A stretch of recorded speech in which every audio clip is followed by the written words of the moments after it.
Ladies and gentlemen, this is our sister, Bobby Waters, and she's going to be talking about the housing policy in Richmond, California. She's developed a beautiful PowerPoint, and then after that, we're going to discuss it, have question and answers, and then talk about current events of today's craziness here on January 6th, 2020. Take it away, Bobby. Okay. Thank you, everybody, for attending the seminar this evening. I'll be covering the public housing, the history of public housing after World War II. And what really interests me in this subject was that I have family in Richmond, California. And I noticed a lot of the areas were Black. And I also didn't realize how deep the segregation was throughout the Bay Area until I started reading this book. And the book that I read, let me see. Oh, it didn't switch on me. Do I have the slide didn't switch? Did I just hit enter, Emitab? Yeah. Or you might need to go down. There we go. Yeah, there you go. Okay, there you yeah. go. There you go. And I read this book, The Color of Law, A Forgotten History of How Our Government Segregated America. And I also did some research on the internet and referenced some other books, but this was my main source. The author is Richard Rothstein. Okay, so I'll start here with the public housing. In 1937, the federal government became efficiently involved with public housing under the United States Housing Act. Public original purpose was to give shelter not to those too poor to afford, but to those who could afford decent housing but couldn't find it because no housing was available. However, trends in racial and income are the basis of residential segregation, including zoning practices, location of public housing, and discriminatory home ownership practice, which I know that we're all aware of. Let me see here. Now, segregation was definitely state-sponsored. Neighborhoods are segregated because of the explicit government policy over the course of many decades in the 20th century. This ensured African Americans and whites could not live in the same neighborhood. And those policies determined the racial landscape of every metropolitan area today that leads to stagnant inequality. We abolished segregation in the 20th century and everything from colleges, water fountains, and lunch counters. And having done all that, we left untouched the biggest segregation of all, residential segregation. The government's effort was primarily designed to provide housing to white middle class, low middle class families. African Americans and other people of color were left out of the new suburban communities. And I also want to say, if anyone wants to interject or have a comment, during the presentation, please, feel free. Okay, now here we get to Richmond, shipbuilding. During the World War II, Richmond had the most extensive shipbuilding complex in the nation. Later, it was best known as the site of the large oil refinery. Richmond built more ships than any other shipyard, turning out as many as 3 ships in a single day, which I did not know. I knew they had a shipyard, but I didn't know it was huge. Wow, I didn't know that either. That's amazing. Yeah. The Ford Richmond plant, formerly the Ford Motor Company assembly plant in Richmond, was the largest assembly plant to be built on the West Coast, and its conversion to wartime during World War II aided the United States war effort. In 1930, the Ford plant was advertising no Mexicans and no Black workers wanted. The Franklin Roosevelt's New Deal.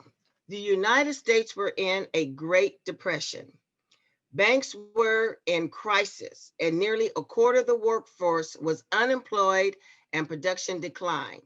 The US President Franklin D. Roosevelt's New Deal from 1933 to 1939 aimed to provide immediate economic relief. During the New Deal, President Roosevelt and his advisors embraced the idea that all citizens had a right to be safe, have decent and stable homes. It was the federal government obligation to provide shelter and relief of Americans' economic suffering.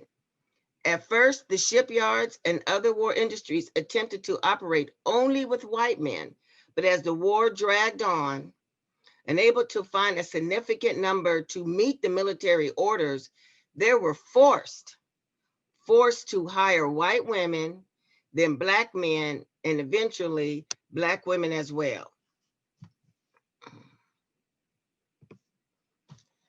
Now, the Public Works Administration, and this was real interesting to me because I had no idea what their role was in plain segregation. The federal public housing programs grew out of the New Deal legislation that was passed within the first 100 days of the Roosevelt administration. The PWA was responsible for constructing much of the earliest public housing in the United States from 1933 to 1937. In June 1933, the PWA was directed to undertake relief projects to provide construction of low-cost housing.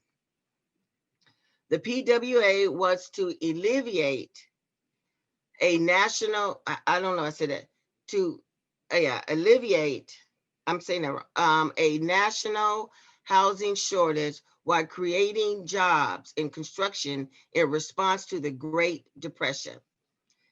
The housing that PWA built was already segregated. Okay, it was always segregated. The PWA's practice was a template for future publicly funded residential construction projects in the United States.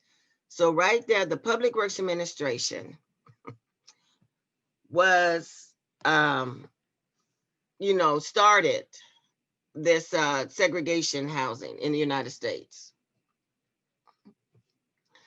So this is from 1940 to 1945, millions of African Americans left the South in search of economic opportunity.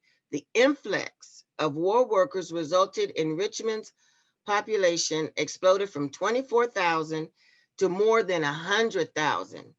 Richmond's African American population soared from 270 to 14,000 people. In 1941, the United Auto Workers have forced Henry Ford to the bargaining table at the end of the war. A union contract prevented Ford from firing African Americans to make way for white veterans or white workers who have been laid off from military production in places like shipyards. In 1945, the Ford Motor Company began to make cars again. Black workers were hired during the war and were able to stay in their jobs. Why did the union fight for Blacks? That seems the union so they can keep their jobs.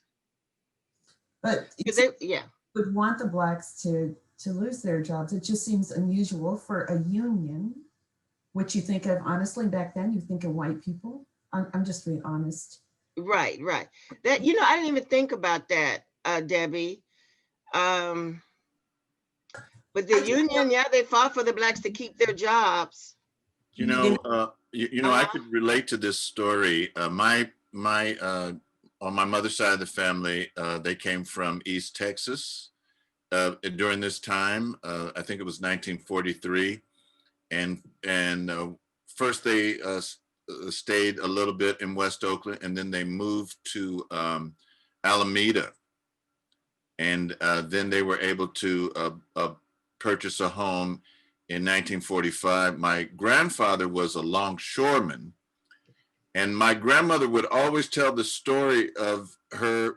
She was working at the Naval Air Station, and she was part of a crew. She was like a Black Rosie the Riveter, because she would disassemble, this is the way she would refer to it. She said, I disassembled plane engines. That was her job. And yeah, this is very interesting, and it's a story that I can relate to. I think Richmond is kind of like West Oakland. You know, some of my relatives were either merchant seamen's or longshoremen's, or I know my wife's in-laws. Father is a union United auto worker. So anyway, I think that is interesting. That did catch my eye too, Debbie. I'm wondering. Well, I mean, I guess they were under contract, and we got a break there. I don't know. Right, right. And they probably need the labor force, you know. Yeah. But anyway, yeah, that's a good question. I didn't even think about that when I was doing my research. Okay, let's see. Okay, New Deal as a raw deal for African Americans. With the rapid growth, housing could not be put up quickly enough. American neighborhoods were segregated along racial lines, contrary to New Deal promises. The public housing was segregated, located along railroad tracks and close to the shipbuilding area. Federal housing for African Americans were poorly constructed and intended to be temporary. For white workers, government housing was built further inland, closer to white residents. The housing was built better, and the construction was permanent. African Americans did not move into overcrowded slums as a matter of group preference. Banks and homeowners association are to blame. Well, there's your answer, Debbie. They let them in, but they made the housing bad. Yeah. But they're still working and they're making money. But of course, you know, the banks and the homeowners association kept them in slums. Yes. Yeah. Yes. Segregation policy. The Richmond Housing Authority pressed the city recreation departments to forbid integrated activities. Where there were projects for Blacks and whites share recreational sports and activities, they set designated hours for African Americans' use. There were separate programs for whites and Blacks, like the Boys and Girl Scout troops and going to the movies. A policy of segregation was adapted. This was done to keep social harmony in the community. Because Richmond was white before the war, the federal government decision to segregate public housing established segregated living patterns that are the same today. Project units. 20 projects with 24,000 units for both races built in Richmond barely met the need. For white workers, the federal government created a war guest program in which it leased spare rooms for Richmond's white families so workers could move in as tenants.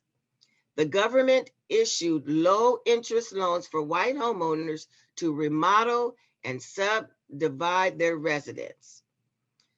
Consistent with this policy, the federal government recruited one of the nation's leading mass production developers, David Brohanan, to create Rolling Wood, a new Richmond suburbs. Federal officials approved bank loans to finance construction, requiring that none of the Rolling Wood's 700 homes be sold to African Americans.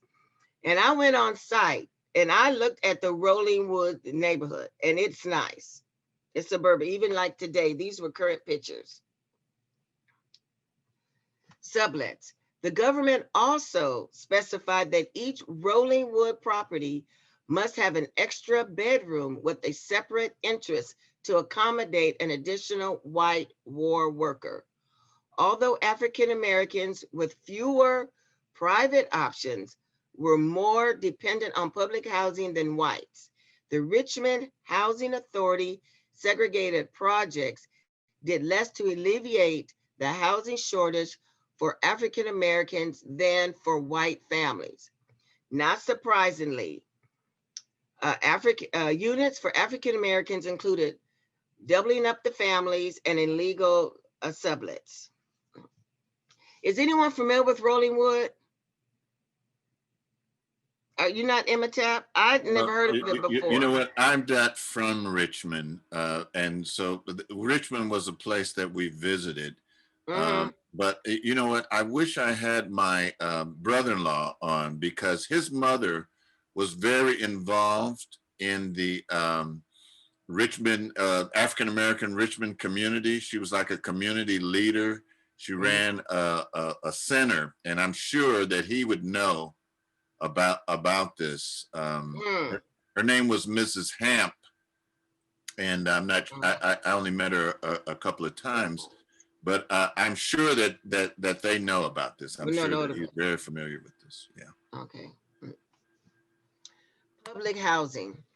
By 1947, when Richmond's Black population increased to 26,000, half still lived in temporary war housing.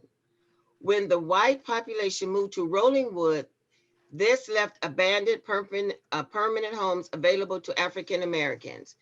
Gradually, Black families became the only tenants in public housing, except for 3 permanent projects that were assigned to whites and whom did not want to leave. By 1950, the city's ghetto had expanded with more than 3/4 of Richmond's Black population living in war projects. Refusal of bank loans. There were Black workers who could not get into public housing units lived in North Richmond, an unincorporated area for which the city did not provide basic services, such as power, water, parks, garbage, businesses, no libraries, no, traffic lights, just, so there was no service in North Richmond. Many Black workers lived or remained in cardboard shacks, barns, tenants, or in living in open fields. These Black workers earned a steady wages that they could save to buy a small plot in North Richmond. However, the federal government refuses to secure bank loans made to African Americans for housing. Bobby, I'd like to pause here. So look at what you just said. Your second bullet point. Many Black workers lived or remained in cardboard shacks, barns, tents, or open fields. That sounds like today's homeless. Yeah. When you go, here in Sacramento, you go alongside the freeway area, or you look under freeways, and if you're in the Bay Area, you go over there by University. You get off at University, and all under the freeway is tent cities, and in West Oakland over on Nelson Mandela Way, where the freeway fell in 1989. It sounds like you're describing, that location for today. Yeah, and like I said, I guess the point when I looked at that was very hard, because these people were working every day next to white workers, and the banks were keeping them out there. They couldn't get approved to get up. So it's weren't working.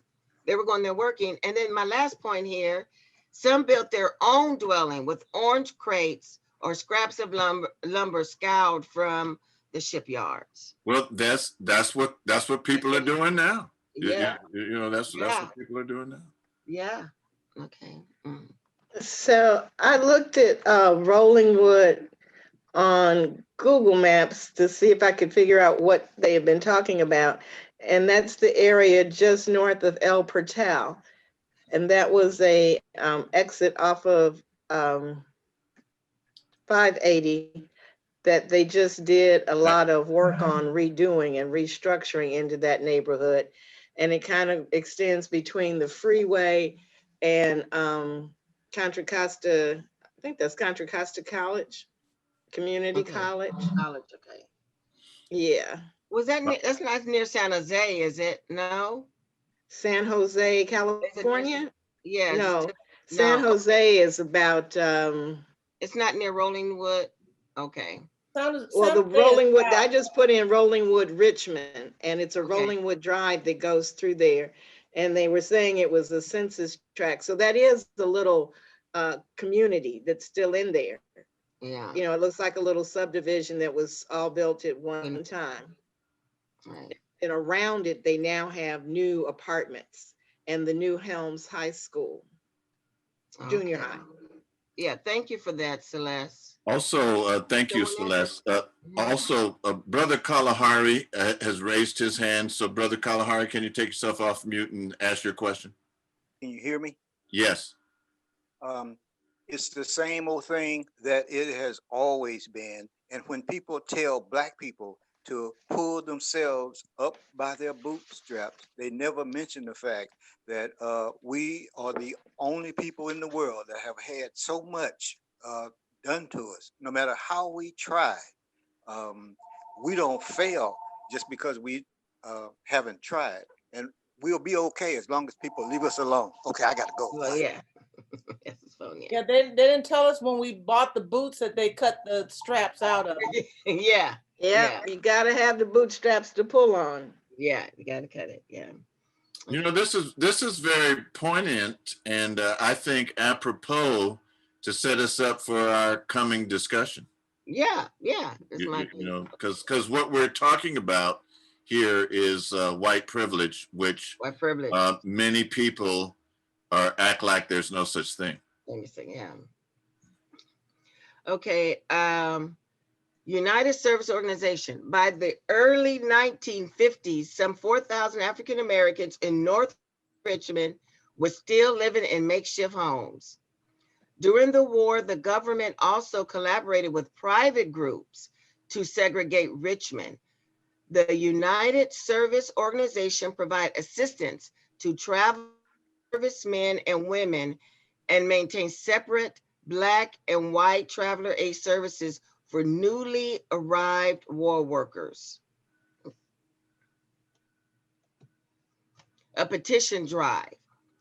On one occasion, in 1943, the USO proposed a service center for African Americans on property available in a white neighborhood. The local newspaper, Richmond Independent, protested. A petition drive in opposition to the plan. The city council prevented the plan from moving forward. To ensure that no African Americans migrated to Richmond unless they were essential to the war effort, the city police stopped African American men on the street and then arrested and jailed them if they couldn't prove that they were employed. We catch it coming and going, don't we? Okay, yeah. Milpitas. In the 1950s, as the post-war consumer boomed, the demand for automobiles were created. Ford Richmond's plant had no room to expand, so in 1953, Ford moved to Milpitas. The union leaders negotiated an agreement to the workers to be transferred to Milpitas. Once Ford's plan became known, the Milpitas residents passed an emergency ordinance to ban apartment construction and only allow single family homes. Ford's developer set to work created an inexpensive home, not only for Ford employees, but for all the other plants drawn to the area. Can I pause, Bobby? Yes. Just so people know, Milpitas is in a city that's in Santa Clara County in Silicon Valley. Those of you that don't know. How far is it from Richmond? That's a nice long way. Way away. A long way. Yeah. Okay, yeah. Now see, this is how they had to make a choice. Because Milpitas had no apartments, the housing was off limits to Black families, even if their income and economic status was the same as white workers. So they had three choices: give up their jobs, moving to segregated apartments in San Jose, or lengthy commute between North Richmond and Milpitas. Okay.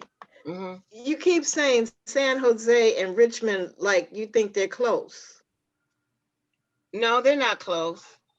No. But those were the choices. I don't know if San Jose is close to Milpitas though. It is. It's It closer to is. It's Milpitas. closer to Milpitas, but San Jose from North Richmond is further than it is from Oakland to Sacramento. Well, it's at least an hour. I know when I would go to San Jose from Oakland, it would take at least 45 minutes on the Nimitz Freeway. And so Richmond is further. So it's at least an hour. Yeah. I don't know if it's as far as coming to Sacramento. Yeah. But And yeah, I guess the point is, Celeste, and you're correct. It's a great distance. it's great. Yeah, And so probably a lot of them didn't have cars. probably. Yeah, not to get to So- work. And there wouldn't have been any were the freeways here then? Not sure. Not sure. Yeah, in the 1940s, 50s, I don't know. I didn't come around till 58. So, and 58, yeah. Palo Alto. Sanford area was suffering from a housing shortage. During the war, with all available material and labor reserved for military use, the government had prohibited civilian housing construction, except for projects designated for the defense industry in towns like Richmond. The co-op, the Peninsula Housing Association of Palo Alto, purchased a 260-acre ranch adjacent to the Stanford campus and planned to build 400 homes. The co-op proposed to include a quota system in its bylaws and deeds, promising that the proportion of African Americans in Peninsula Housing Association would not exceed the proportion of African Americans in California overall population. So they had a limit, yeah. No government approval. This concession did not appease government officials and the project stalled. The co-op was forced to disband because it could not obtain financing without government approval. In 1950, the association sold its land to a private developer whose FHA agreement specified that no properties be sold to African Americans. The builder then constructed homes to sell to whites in Ladera, a subdivision that still adjoins the Stanford campus. Let me see here. Yeah. Are you trying to cheer us up? I know it. I know it. Over a few years, the number of African Americans seeking jobs and homes in and near Palo Alto grew, but no developer who depended on federal government loan insurance would cede to them, and no California state licensed real estate agents would show them houses. But then in 1954, one resident of a white-only area in East Palo Alto across a highway from the Stanford campus sold his home to a Black family. Negro invasion. Floyd Lowe, president of the California Real Estate Association, set up an office in East Palo Alto to panic white families into listing their homes for sale, a practice known as block busting. He and other agents warned of a Negro invasion was intimate. Yeah, as I said, Imminent. and that it would result in a collapsing property values. This is the white flight, part of the white flight, I guess. Soon the whites succumbed to the scaremongering and sold at discounted prices to the agent and the real estate speculators. The agents displayed ads with banners, headlines, colored buyers, which was ran in San Francisco newspaper. So the real estate agents are taking advantage. That's how we have that big Black population in East Palo Alto. Yeah, in Richmond, right there, yeah. You mean Nairobi? Yes, yes. Unethical practices. African Americans desperate for housing purchased their homes at inflated prices. The California Real Estate Commissioner refused to take any action, asserting that while regulations prohibited licensed agents from engaging in unethical practices, the exploitation of racial fear was not within the Real Estate Commission's jurisdiction. So there was not any, even though it was unethical, they said they couldn't do nothing about it. And here in East Palo Alto, at the time, the FHA and VA not only refused to insure mortgages for African Americans and designated white neighbors, they would not insure mortgages for whites in a neighborhood where African Americans were present. Once East Palo Alto was integrated, whites wanted to move into the area could no longer obtain government insured mortgages. So the whites were punished too for even living in African American neighborhoods. Within 6 years, the population of East Palo Alto was 82% Black. East Palo Alto houses had been priced so much higher than similar properties for whites that the owners had difficulty making payments without additional rental income. Federal and state housing policy had created a slum in East Palo Alto. Lord have mercy. I know it. No. Did I skip? Yeah. Just about done. In 1960, even though there is not direct evidence that the real estate board had an official blackballing policy applied to agents who sold African Americans in white neighborhoods, several witnesses at the 1960 U.S. Civil Rights Commission here in San Francisco that agents refused to sell to African Americans from a belief that blackballing would follow. When one agent was asked, could you sell a home to a Negro? The agent answered, no, not in a white area, or we would be blackballed by other realtors.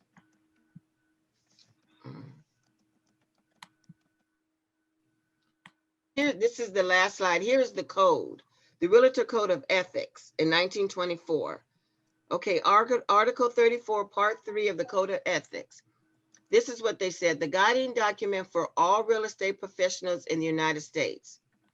A realtor should never be instrumental in introducing into a neighborhood a character of property or occupancy members of any race or nationality, or any individuals whose presence will be clearly detrimental to property values in the neighborhood, which means if you move a Black in, if Blacks moved in, that property value will go down.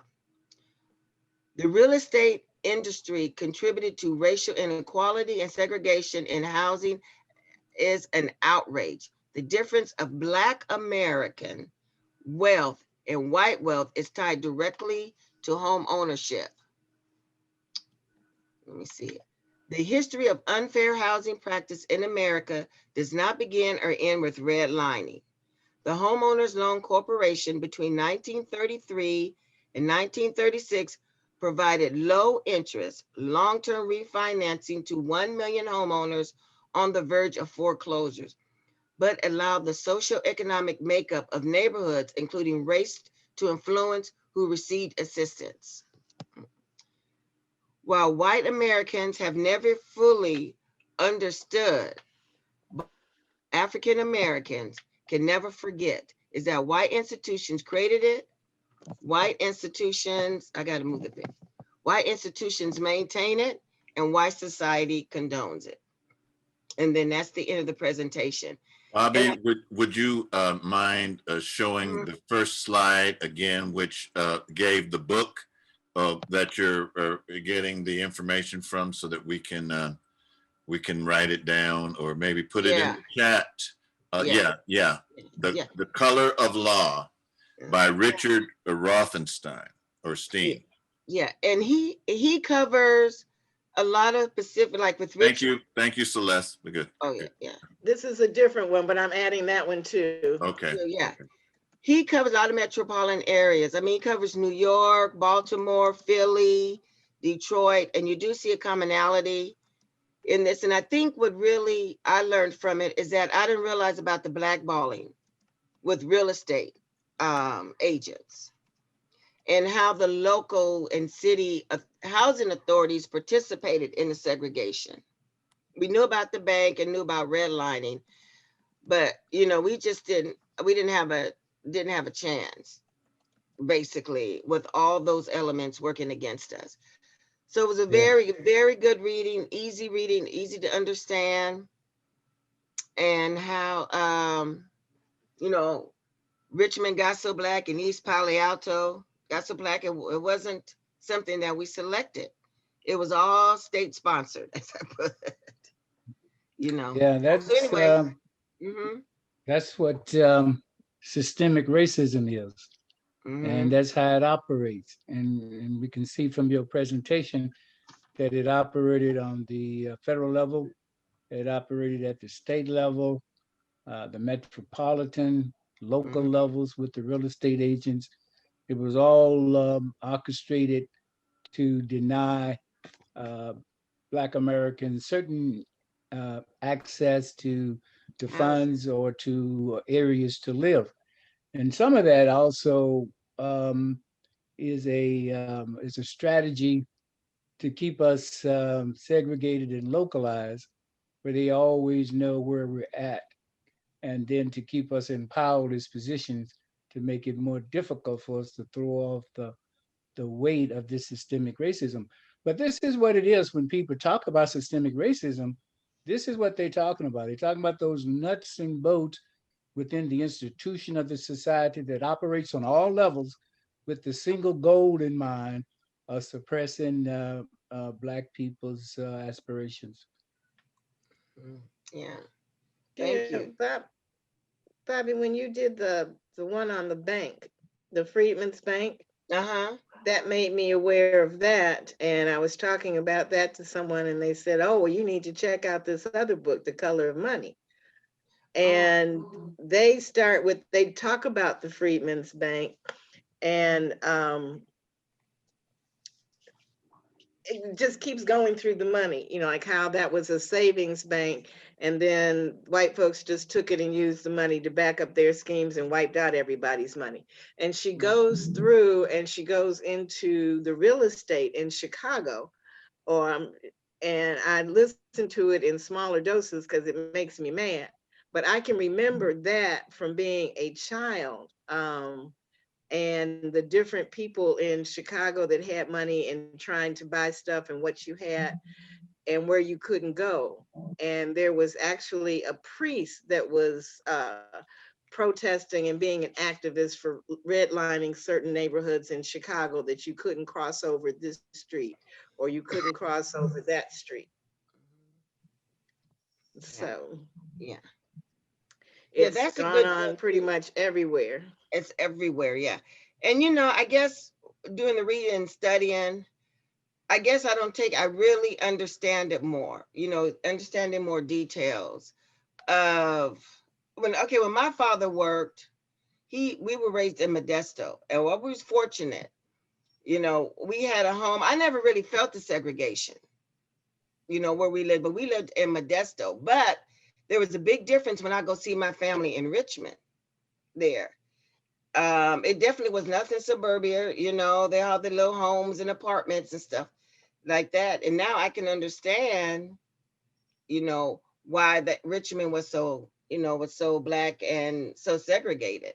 I knew that from a little girl that it was different. Minister Alicia, you wanna jump in? I know that you're not from Richmond, but you know someone who is. A little bit, a little bit. Yeah. Yeah, I was trying to see if I could get him up here, but I have just Tau here who is actually doing his homework, so I didn't want to disturb him from doing that to get him up here to listen to the presentation. But for me here, the only thing I can remember clearly is growing up. I used to go to, at first my sister and I went to the local school that was like not too far from my mom's house. And so from a teacher told us, you know, your daughter is smart, she needs to go to a different school. And so my mom sent us to Phoebe Hearst, which is of way across town. Wait a minute, Mr. Alicia, where exactly did you grow up? Here in Sacramento. I mean, Right by Meadowview and Florin. In that little, like right where the tracks are, like when you cross those tracks to get into the Greenhaven and the richer people area. Yes. And so I have a story about that too, actually. But that I can remember we started going to Phoebe Hearst, and at that time they had a busing system where you know, you could catch the buses and you can get out to Phoebe Hearst. A few years passed, and they were doing some rezoning or rebusing, and I guess there was too many colored people coming from the the wrong side of the tracks into their schools, because all of a sudden, okay, the buses stopped going to our neighborhoods. And so my mom, she was a stay-at-home mom, so she was like, no, well, my daughter is still going to go to this school. So she desired to leave us at that school because it was a good school. And she had listened to what my teacher was saying, that the school that I was in at that neighborhood school wasn't a good enough school. And so my mom talked to some of the other kids that were coming from our neighborhood. She talked to their parents and she said, I'm still taking my kids. We have a van. So if you want your kids to still go there, then just let me know and I'll drive them out there too.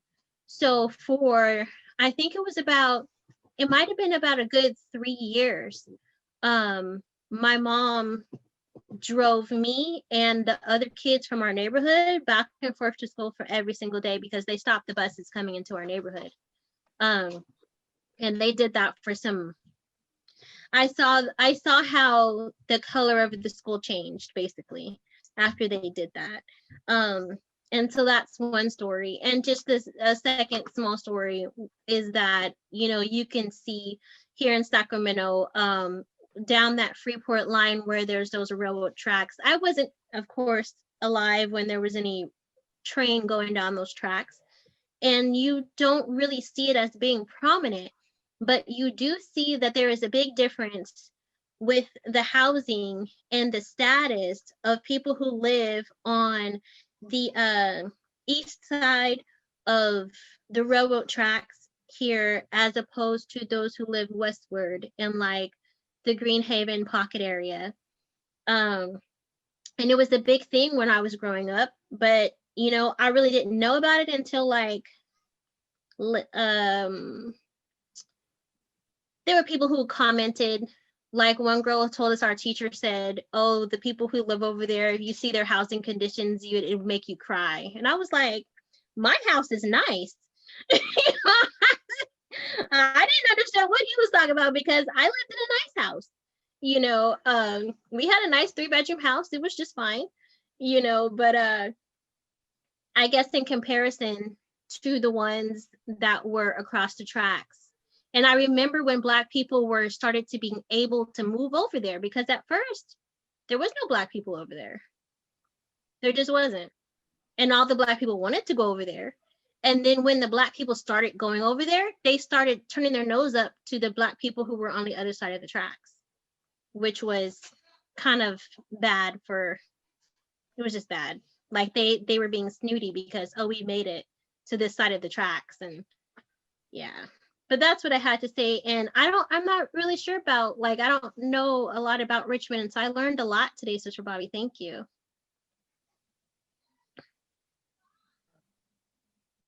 Aren't the homes now, aren't the prices inflated in now?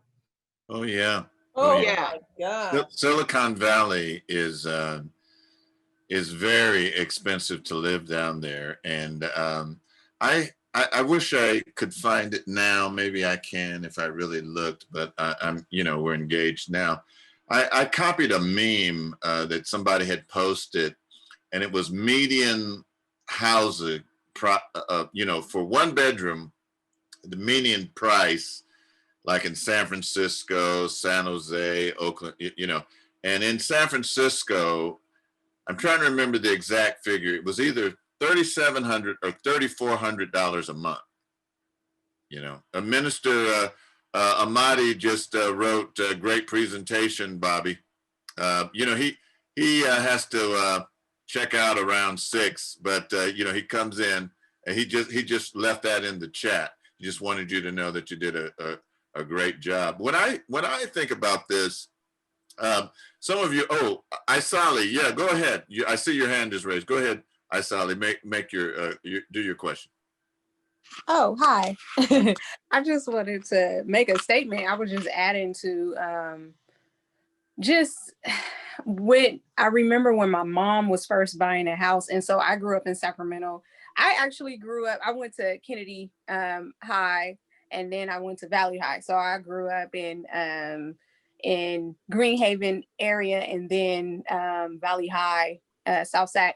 And so when my mom was buying a house, and so she's a registered nurse like myself, and so she makes pretty good money. And so she noticed it wasn't until after she bought the house in South Sacramento that they limited her to where she could buy the house. And that was when I was, I think, a freshman in high school. So that was probably so how long ago was that? Probably like 15 or 15 years ago. So it wasn't that long ago where they specifically still would limit you. And she wanted a different type of house. She could afford a different type of house, but they kept limiting her to South Sacramento by like Mac Road area. So that was just something that we noticed ourselves, that they can still do that, and they find ways to, like,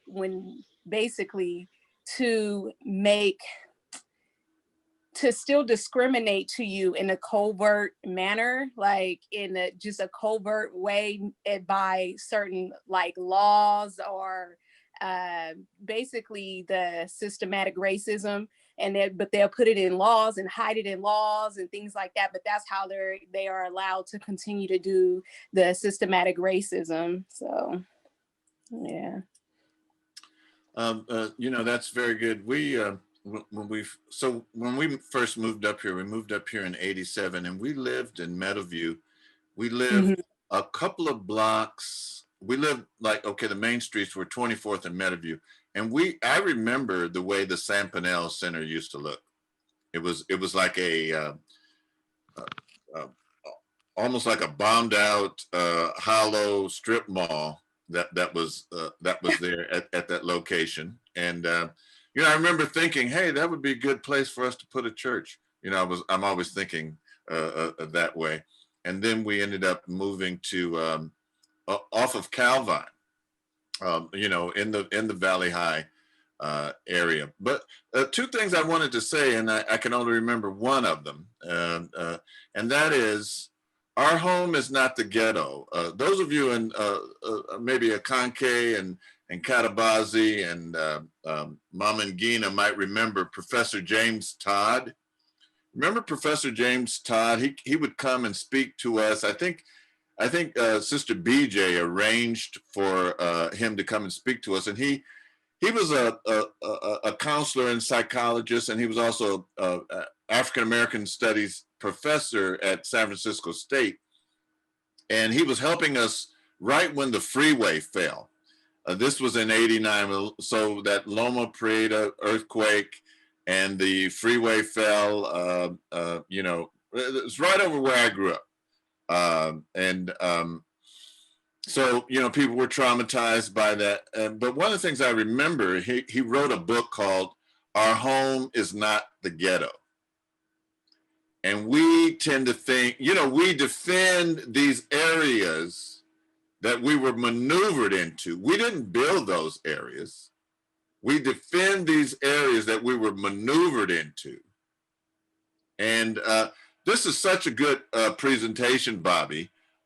You know, and so if I may, you know, you were a little shy with your first thing on the banking thing, and then I forget your second presentation. And so you're Bacon's just, Rebellion. Bacon's yes, Rebellion. yeah, and that was a great one too. And so you're just getting better and better. And I like your passion with, you know, presenting this information. And I think that this leads us into what we're going to talk about later, because what we're really talking about, Brother Damani, is white privilege. There You you know, go. There we go. that's what we're, you know, this subject and the one that we're coming to, you know, talking about the current events of today, we're talking about white privilege, that we're not treated in the same way that all Americans would want to be treated. You know, we're considered as the other, and I know a number of people have said, "Hey, look, if these were some black people taking over the United States Capitol, they would have been carried out in body bags. You know, they would have. Right. But I don't want to jump ahead too far. Bobby, we're still talking about Bobby's a subject, which is the housing policy in Richmond. Yeah. I just have this strong feeling that, you know, we are defending areas that we did not create, that we were maneuvered into. You know, okay, we did the best that we could with what we had. It's just to me like eating chitlins. You know, okay, you know, at one point we had to eat chitlins. You know, we took the guts of a pig and did the best with what we could. Right. You know, but we don't have to do that anymore. You know, but somehow, you know, culture gets glorified.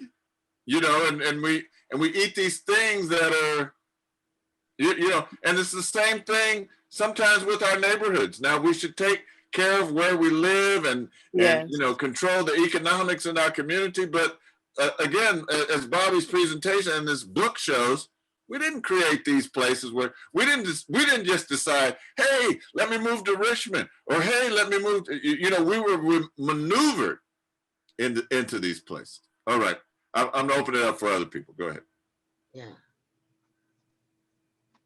I think it speaks to the full weight of the opposition and the forces that have been leveled against us as a people right through on till today.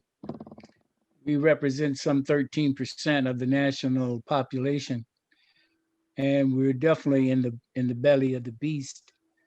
And so we draw all of this attention, and it's all towards, as I said earlier, holding us back, keeping us down, and keeping us from aspiring to the aspirations that we hold. And you know, for me, all these things, it just clarifies where we at, and it just clarifies the problems and the forces arrayed against us. And I don't get the impression that most of us understand these things, that we kind of exist in a alternate reality of apathy, of denial, and I think we do it at our own peril, because these forces are relentless, and they're still working against us today. It should be motivation for us to work more collectively together as being a minority, to help reinforce and increase our influence and increase our power. But we allow ourselves to be pulled apart by various differences. And I don't believe those differences overwhelm the array of forces aligned against us here. So it's a wake up call for some, and it's a continual reminder for others of just the opposition that we face here in this country as African Americans. Well stated. Pookie, go ahead. Gosh, I was just so overtaken by what kind of buzz you just said. But, you know, when I first moved to Sacramento, I lived, it doesn't matter where I lived, but when I moved from there to here, Hakeem, who's with AABH, I can't remember his other name, Howard? Was it? Yeah, Howard Redman. Howard, he told me, because I lived in Citrus Heights, he goes like, you live where? And I told him, he goes, you know what they call that? Citrus Whites. I didn't know that. But so I'm like, really? And so, you know, I realized that it's really not that long ago. Like he and I are like the same age for something like that to happen. But what I was thinking about, which I think is kind of close to what Katabazi said, is, you know, I read something that said, you know, like African Americans generally live in a neighborhood that is less than their, like their net worth. Like I live in a neighborhood where people make much less than me, even though I'm not, just in terms of median, in terms of, yes. like, I'm not living in a place where people make about what I make.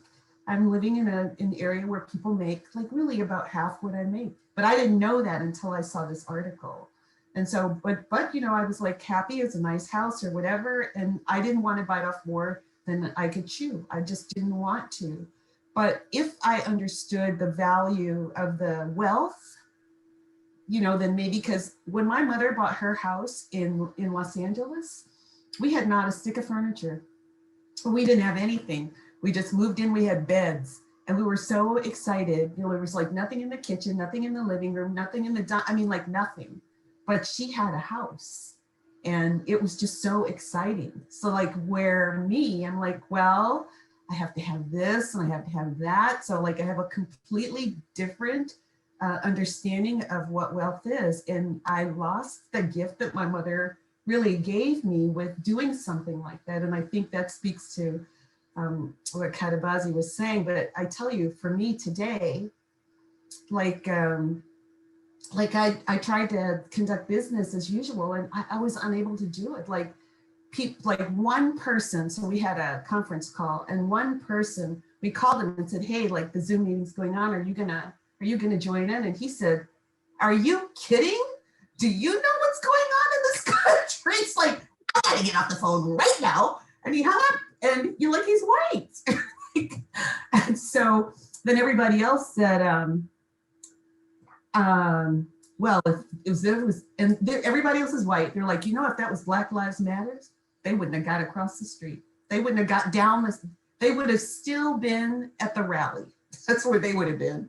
They would not have been able to lead with, and they said something about a march that they had on Washington and all the checks and everything that was in place and everything else. And you know what I did? I just like turned off my computer and I went outside and sat. It was just, it was really too much for me.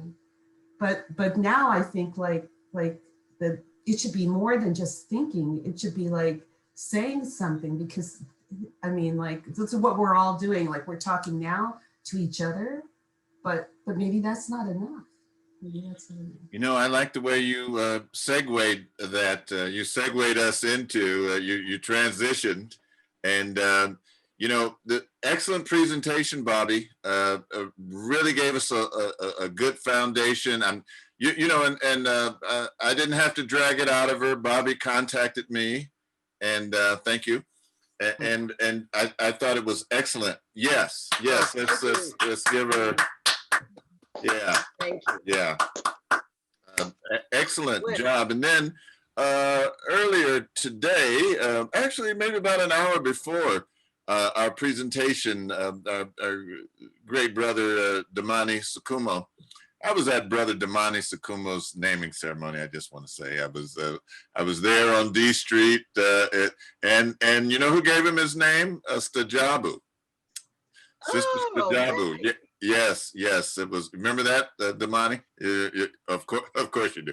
Yeah. So he called me and said, "Hey," or he sent me a note, and I hope I can read it, Damani. There was nothing. I didn't think that was too private that you said, but he said, "Hey, I think we might want to take a vote at 5 and move the presentations back.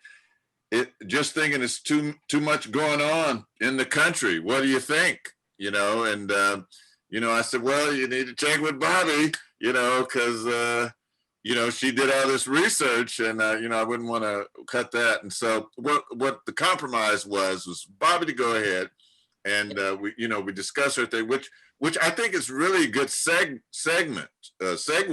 into what's going on. And then the WOW group. I always try to be careful because I'm a man and I don't want to say anything, jump in anything for the WOW group. I just, but Dora said, and she said, well, why don't we, use the WOW time to talk about this, and we'll do the WOW meeting next week. So that's, that was nice. And so I'm hoping that everybody is all right with this. So I want to share my screen. I saved a video that I'd like to show to jumpstart us. If someone else had something else to say before we Yeah, I wanted to say that I was not going to let Damani interrupt my plans. I was going to tell him. I said, I ain't letting Damani interrupt my plans. I'm doing my presentation. Okay, did you have to say that? You know what? You spend a lot of time. We're doing this. That's a woman of will say. That's right. You spend all that time planning and getting yeah. And the night before, working it up and getting ready and everything. Get ready, yeah. I said, we doing this. That's right. That's right. No, but I tease Damani. Damani knows it's all in fun. I know. Yeah, you guys are close friends. Yeah, we're good. For those of you that don't know, they're very closely tied with the African Americans from Balanced Health. Been knowing each other for years, and great friends and everything. So there's no animosity or any kind of competition. We're just kind of playing. So hey, listen, I want to show you this little video. Now, this lady I watch. I watch this lady, maybe 4 times, 3-4 times a week, and maybe you have heard of her. Her name is Randy Rhodes. I don't know how many have heard of Randy, but this was on her. So Randy Rhodes comes on at noon,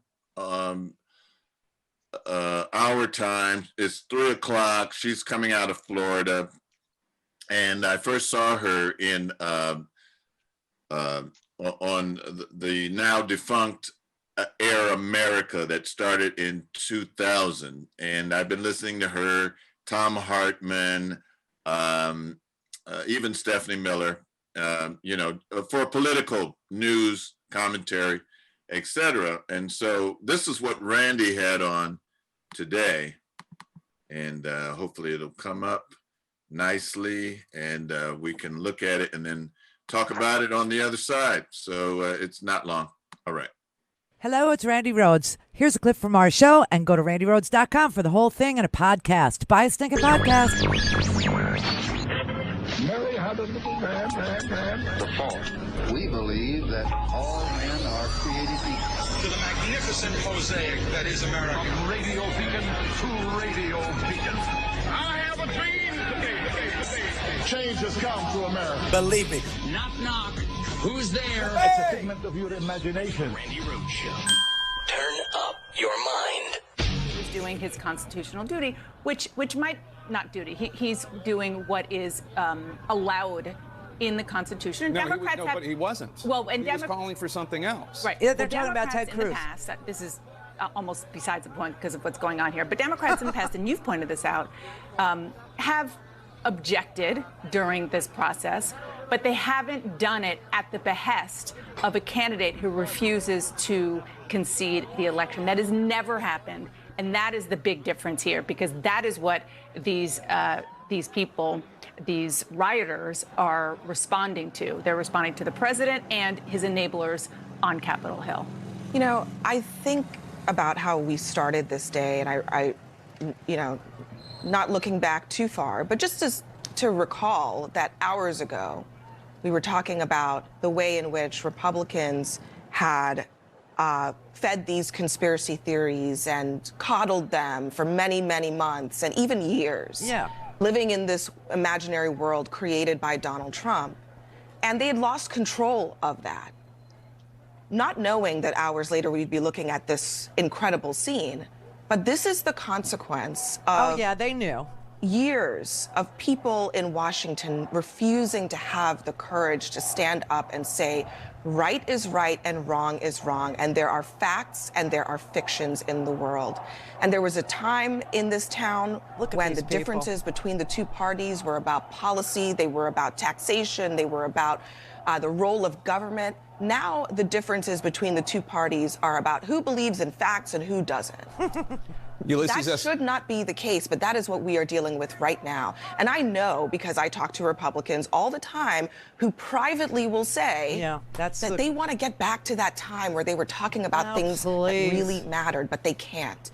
Because they have nurtured this monster and now it is devouring them. Ulysses S. Grant said in 1861, there are now but two parties, patriots and traitors.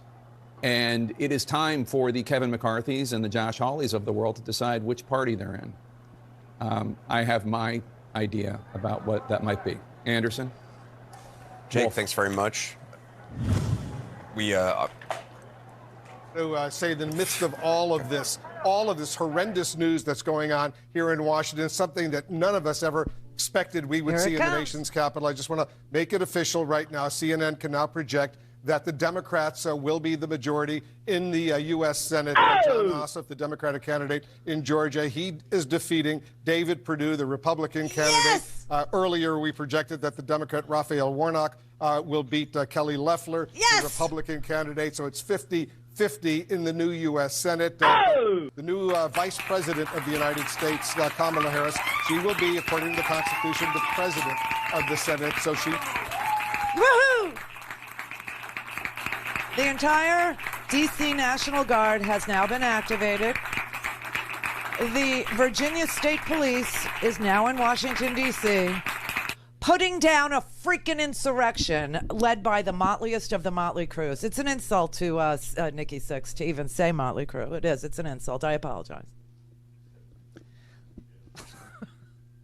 Kickstart my heart, everybody.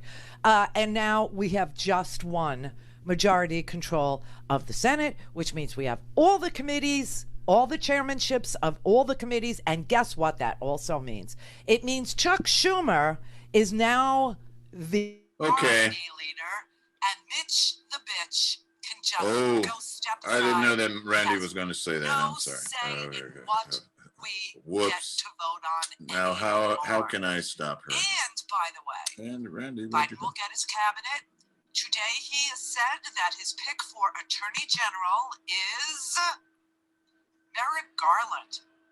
In a unbelievable coda to Merrick Garland. I'm trying to stop her talking. It's just set aside and okay. not even given a All right. Okay, so I'd like to use that as our jump start. Also, wait a minute, just before, one more thing.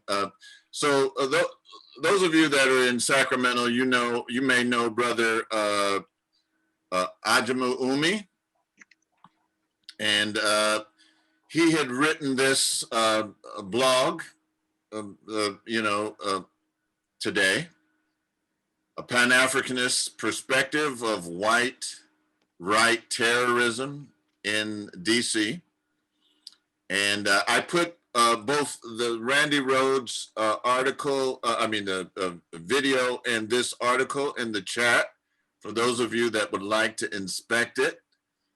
And, so he goes into, three ironies. And He talked about, how peaceful African Americans participated in the Million Man March and they were perceived as a threat. And then finally, he says the reference by the capitalist media to the brand of capital takeover as similar to Banana Republic is yet another strong irony. And, he goes into that and he highlights, when they talk about banana republics, they're talking about these countries.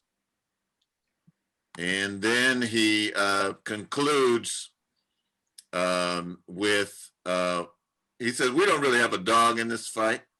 This is his opinion. Of course, I haven't been able to dissect it. All of this is new, but I'm making it available to you today. Also, one more thing, if it came. So my good friend Alan Cleveland sent me this. Maybe I shouldn't have used his name. Anyway, I'm sorry. So maybe you all can see this picture here that's coming up. Sent this picture. Let me minimize this. Come on, there's. Share your screen because we're not seeing anything. Oh, you know what? I stopped sharing my screen. Thank you. I need to get back to sharing my screen. Hold on just a second. Thank you. Thank you for saying that, Debbie. I didn't even, I had forgotten. Now, how do I get, oh, here we are. Let me get back to sharing. Okay. Yeah. All right. I used to listen to Randy Rose a lot. I do like her broadcast. Yeah. Now you all could see Randy, right? No. You couldn't see the video? No, yeah, we could see. Oh, okay, we could okay. see her, but I thought like right now. Okay, Yeah, but this is what a friend of mine sent me. He sent me this picture today. Can you all see that? Let's see. Wait, move it down. But if you've already put something in the chat, I can't see that. Well, I did. I'll post it in the chat. And he sent this. He says, for the record, this was the U.S. Capitol during Black Lives Matter protests. See, they're ready for us. Imhotep, they look like can you hear me? They look like robots. Yeah, like stormtroopers at on Star Wars or something. Okay. Yeah, they're scary looking. Yeah. So now I want to open it up because this is new, hot off the press, and while we're looking at it fresh, let's discuss it if you would like. And I would like. Good evening, everyone, and forgive me. I don't have my tooth in, but I've been listening. My daughter called me from work and she said, "Oh my goodness, what's happening in Washington?" And I was working on trying to get somebody to come do Wolf Says windows, so I had no idea. But I just heard on this newscaster from I'm not sure where she's from right now, but she was saying what I've been saying. The Republicans need to do something about this. This is a tragedy. It is insane. They've allowed him to go on with all this madness for the last couple of years and now since the election, but they haven't done anything to try and stop him. And they're talking now about the 25th Amendment. This man is out of his mind. He's losing it, and somebody has to say something. And the other thing with all of this is the reason that they keep their foot on our necks is out of the biggest fear possible. Because if they weren't so afraid of us and our possibilities and our capabilities, this couldn't be such awful people like this. The female governor, the one that was running for the Senate, that was trying to keep her she lost to the minister. She said, "This is terrible. It needs to stop." So even Republicans are saying this is crazy. But when are we going to do something? Because I've said and thought to myself, this has to start from the Capitol. they have to take off this thing from the Constitution that says we're 3/5 of a citizen. That's absurd. We're whole human beings just like you. Strike that from the Constitution and let's start from there. And then the other thing that's been said tonight too is that if this had been any a group other than, look who they were, white males, white men who think they're privileged, who have privileges, who take, amenities that are not theirs. But even the newscasters are saying, if this had been if this group looked different, and I saw a few Black people with front signs too, poor people, but this would have been terrible. They would have been shooting the pellet guns and all that stuff if this had been Black people. But it was white men, and they did nothing but move back, move back. They didn't even tell them to go home. And the news people kept saying it. They're not even telling them to go home. They're just saying, move back, move back. Just disgusting. I'm just so through. Oh, too tired. This was way too much. And it'll go down in history in his name. Mama and Gina. I don't know. Mama and Gina, how do you really feel? No, I'm just kidding. All right. Okay. But you like expressed that very well. said, they're crazy. Yeah. Brother Tyrone said you expressed that very well. Brother Tyrone, did you want to say something else, brother? No, I agree. I agree with Ingina, what she was saying. Yeah, that was my opinion too, what I was saying too. Excellent. And fear. They're so afraid of us. And we have such a job to do to try and get these young people to realize who they are, and not do some of the crazy things that they do. It's not all about how many girlfriends you have and how many illegitimate children you have. It's about our future. Yeah. But this has to start from, again, our elected officials. Yeah. It has to start there, because city by city, little place by little place, Elaomade, Sac in Oakland, we'll say in Oakland, we can do a little bit.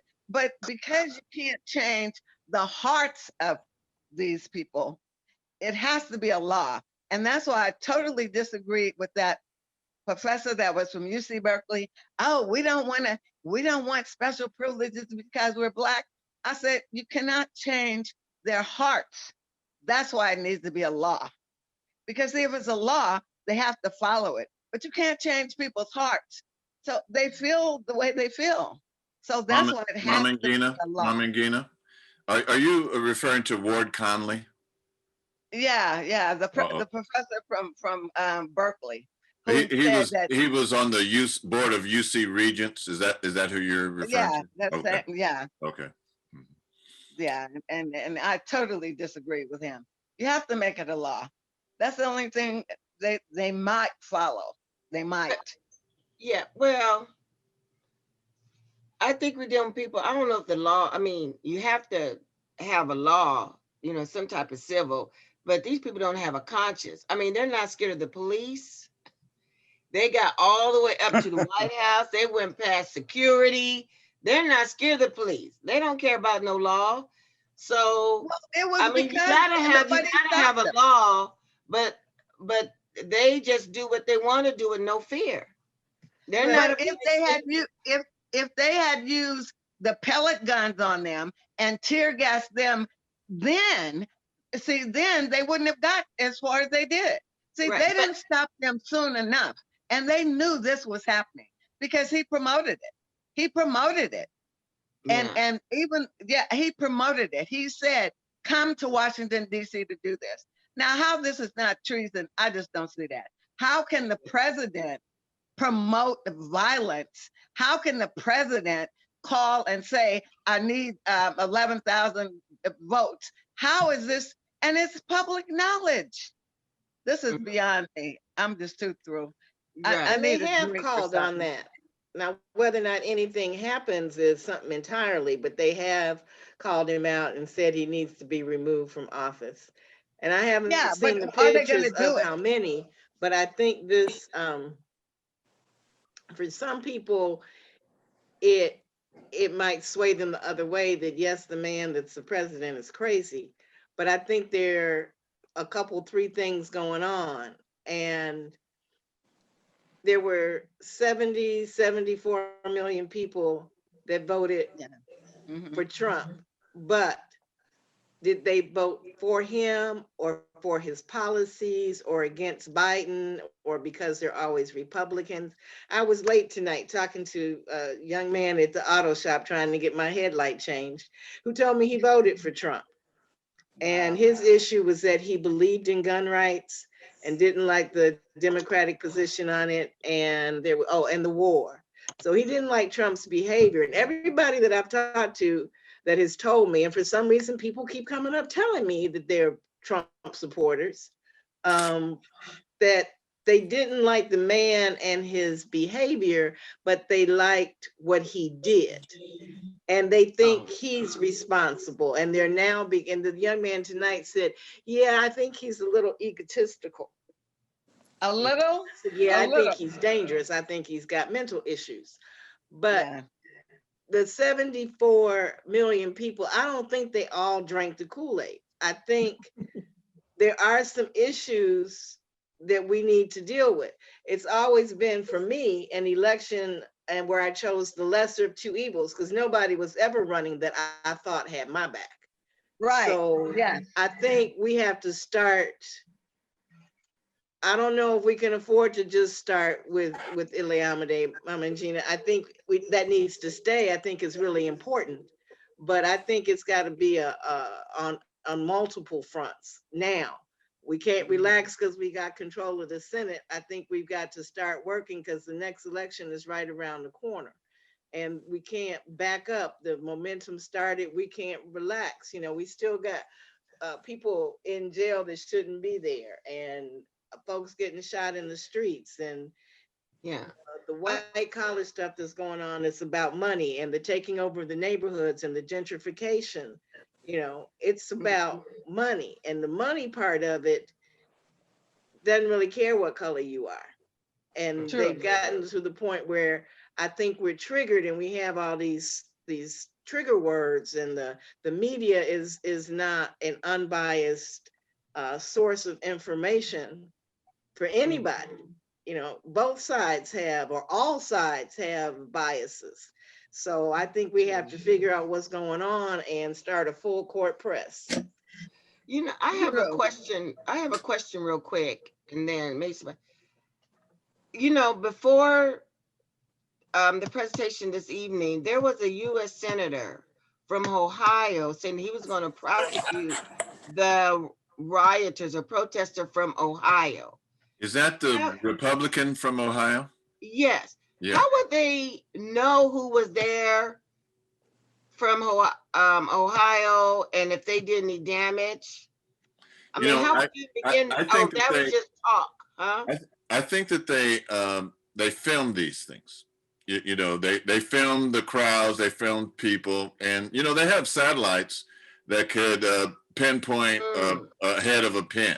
So you know, they actually could identify a lot of the people involved, you know, by just the cameras. I see Mama Connie has joined us, and Mama Connie, we're talking about the current events that happened at the Capitol today, and also it happened at the state capitol too. There were people here in Sacramento as well, and we are focusing on that. And they're going to conduct the WOW meeting next week. So I'm thinking that you came in for that, and you're wondering why all these brothers are still here, because we're talking about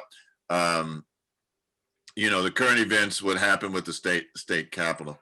Brother Damani, which he's left the picture, but I wanted to get his take on it. You know, again, what Bobby talked about today, you know, the housing policy in Richmond, and what we're talking about now is related to white privilege. That you know that if if Black Lives Matters had done this, they would have mowed those people down with automatic weapons. No doubt. You know, No doubt. you know that would happen, and I don't think anyone here in this group, we're only like 14 right now, but I don't think anybody is surprised at that. No, I don't think anybody says, "Wow, I didn't know that they would do that. That they would treat." You know, everybody knows in this group. Shingarai, who's coming on, knows. Shingarai, you're in DC right now. We're talking about the issue. We're not talking about the wild group, the things tonight, because you know we got. You know, we want to focus on this, and WOW is going to be next week. But Shingarai, you're there in DC now. What are you seeing? What are you hearing? You're there right now. Hi, greetings everyone. Yes, I am here in the DMV area. For myself, they sent out messages yesterday requesting us to stay home, which you already are, but not to do any field work with any clients due to the unexpected outcomes of today as well. And they did place a curfew for us for this evening to come home by 6 o'clock. We don't know if that will be for tomorrow. So it's definitely an interesting outlook about what's going on. For myself, I don't have much of a response to it just because, I mean, I have no words for something that's, you see something what happened over the summer and how we were treated to see what we're seeing right now. This is 10 times worse. And so it's just tough to really have a response to it just because you just see blatantly disrespect and unjust and uncaring about who we are as a people. And to see people who are wearing law enforcement gear, who are images of us, and we still don't have that same protection, it's very bothersome at the end of the day. Thank you for your comment. Doris sent me a text. She said that they've reconvened and senators speaking and called them thugs. So at least, you know, now, but you know what, this was, I had this conversation with my dad, and you know, I grew up in a two-parent household, and my grandparents lived down the street.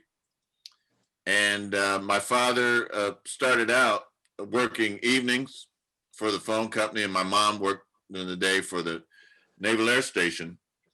So my dad, you know, took care of me up until like 3 o'clock when he went to work, and, you know, park, breakfast, laundry, whatever was going on. And my dad would discipline me. You know, those paddle things with the rubber balls? That's what I would get. That's what I would get whacked with, you know. And one time, this I remember. I never will forget this. I was in the second grade. I did something in school, and my father took me back in my room, and well, I just remember being thrown into, you know, those double sliding doors, you know, thrown into the double sliding doors, and them falling down on me, you know. And I think it scared my dad. I think he didn't know his own strength. You know, you know, he wasn't trying to hurt me or anything, but just what happened. And from then on, I never got a whipping from him. But my mom, we had a big olive tree in the backyard, Minister Alicia, and my mom would say, "Go out in the backyard and get a switch." You know, and people say that olive branches are supposed to represent peace, but they never represented peace to me, because those were. And then one time, because my mom was, she would collect things and you know, remodel them, you know, chairs and stuff. And one time she found an old fan belt, and sometimes she would chase us around the house with the fan belt. You know, like Eddie Murphy is talking about, you know, his mom and the slipper, and that was my mom. You know, she would take, and she could throw that thing like a boomerang, you know. And my point is, you know, we were disciplined. You know, we weren't the best behaved kids, me and my sister, but we were disciplined, and as I'm sure many of you were in one way or another. But when it comes to Donald Trump, he's somebody that never got his butt whooped. You know, he's somebody that they just let go on and on. Finally, they sent him to a military school. And you know, when your parents send you to a military school, you know that's saying that you're incorrigible. You know that maybe the military can do something with him. You know, and then probably when he got into that school, you know, they said, well, his father's, you know, got all these millions of dollars. We need to, you know, keep our hands off him. And he's just done this over and over and over. I mean, you know, 6 bankruptcies. He came into the presidency talking about a war hero. I don't necessarily like John McCain, but at least he went to war, you know, and he was a POW. He was a man who was tortured.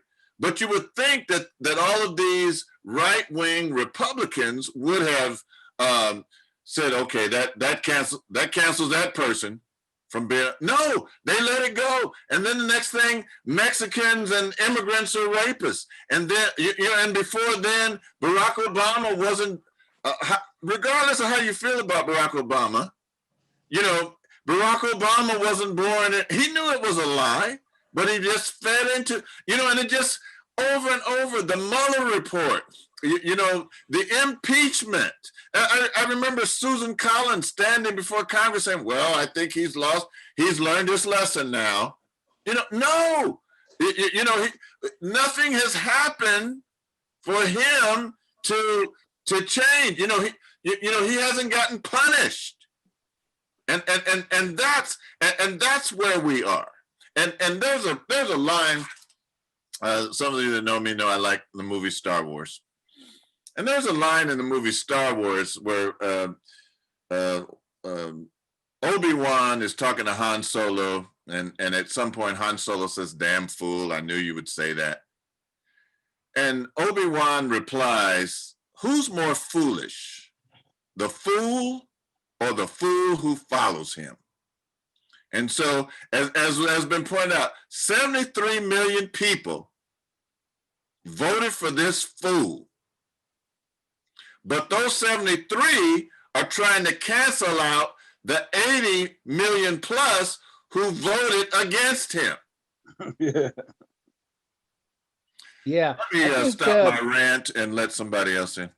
I think part of what Kat, could you let Damani go and then sure, Kat go and then I saw another hand up. Okay. You know, nihilism, you know, for a while I've been looking at the politics of nihilism. You know, nihilism is like the total rejection of established laws and institutions. It's anarchy, terrorism, total and absolute destructiveness. It's the absence of morals and ethics. It's like the hell with morals and ethics. Ever since we saw what was going on in Europe with the Brexit and everything, Trump supporters realize that the 1% has screwed them.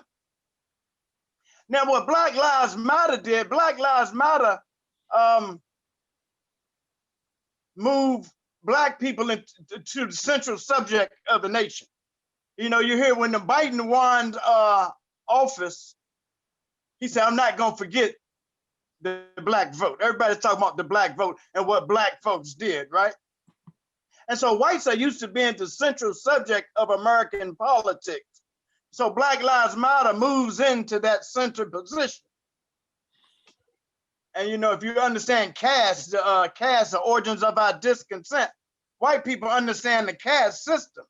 The Black people are supposed to be on the bottom. You know, we just did about the housing thing. Black people are supposed to be not the central subject of our politics. They're supposed to be left aside. Anyway, getting back to nihilism. You know we got the changing demographics in the country.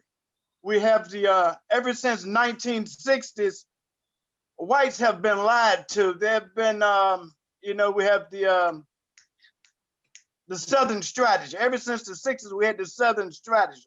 Whites been lied to, and now they're saying Black political power. You know, they have oppressed Black voting power for so long, and now all of a sudden blacks you see what's going on in Georgia with Natasha Brown and with Stacey Abrams, the black the organizing power, the black woman getting out the vote. And this is scaring the hell out of white people because they realize that black people vote like this and organize like this, that they have very little chance of winning any more elections. And so they see that oppression don't work no more. Oppressing the black vote, suppressing the black vote don't seem to work. It only seemed to motivate black folks to get out there and vote and to overcome the obstacles to voting. And so, one more thing real fast. I wrote this thing a couple of months ago about understanding Christianized fascism in America. Christianized fascism is not an ideology, but more of an emotional state characterized by an attitude. And so what we saw today in DC was that emotional state, to me, characterized by an attitude of hypermasculinity, virulent racist nationalism, a celebration of strength, military virtue, and holds up a type of moral purity it claims to represent. And a nihilistic rage accompanied by an impulse. That nihilistic rage is an impulse to destroy. All six attitudes was on full display at white nationalist gun rallies and on display today. And so this really comes from a God complex. One more thing and I'll stop. Trump, I was reading this article yesterday about, let me see if I can find it. Yeah, Trump knows he's lying. He don't even care about his lying. He don't care if he's telling the truth or not. It really doesn't matter to him. It doesn't matter to his supporters if he's telling the truth or lying. What Trump, let me skip down. Trump is defending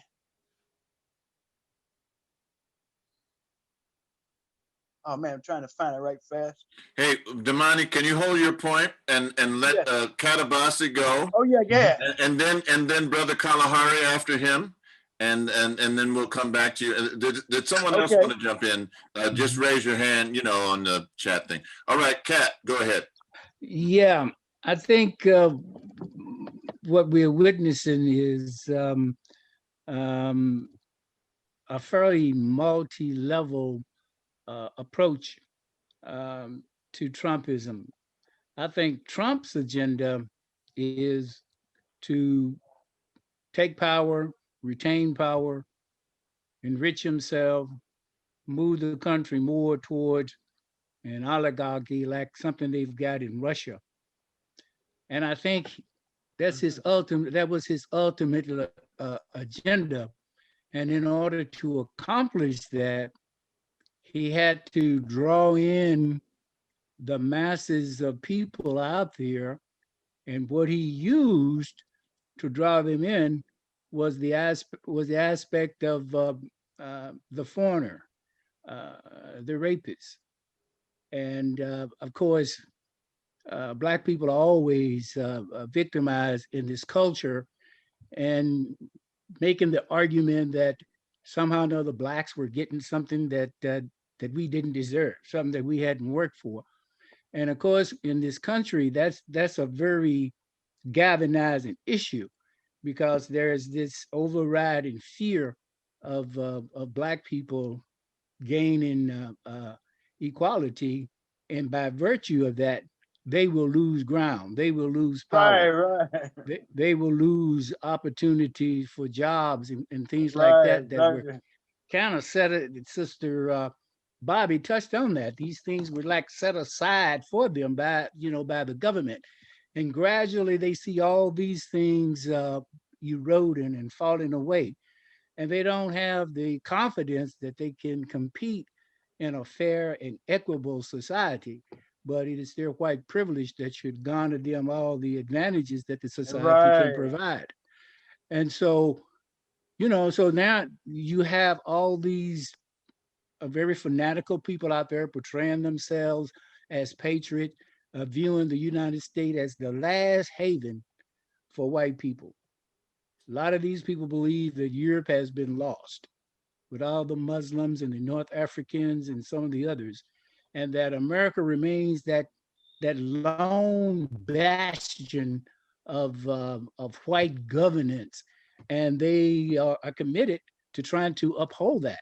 So even when they have almost nothing themselves, they can cling to their whiteness and feel like they have a place. They see a merit and a reward in that that surpasses all others. So they'll follow a guy like Trump that will lie and lie, but they too see him as a vehicle for actualizing their ideas about the suppressing of blacks and keeping black people down and maintaining the white privilege and the power for themselves. All right, I see Brother Kalahari is not there. Brother Kalahari, thank you, Brother Katabasi. Brother Kalahari, I don't see your face. Oh, here he is. Okay, go ahead, man. Take yourself off mute. Yeah. Brother Kalahari? Yeah. All right, there you go. I think, no, you're not unmuted yet, sir.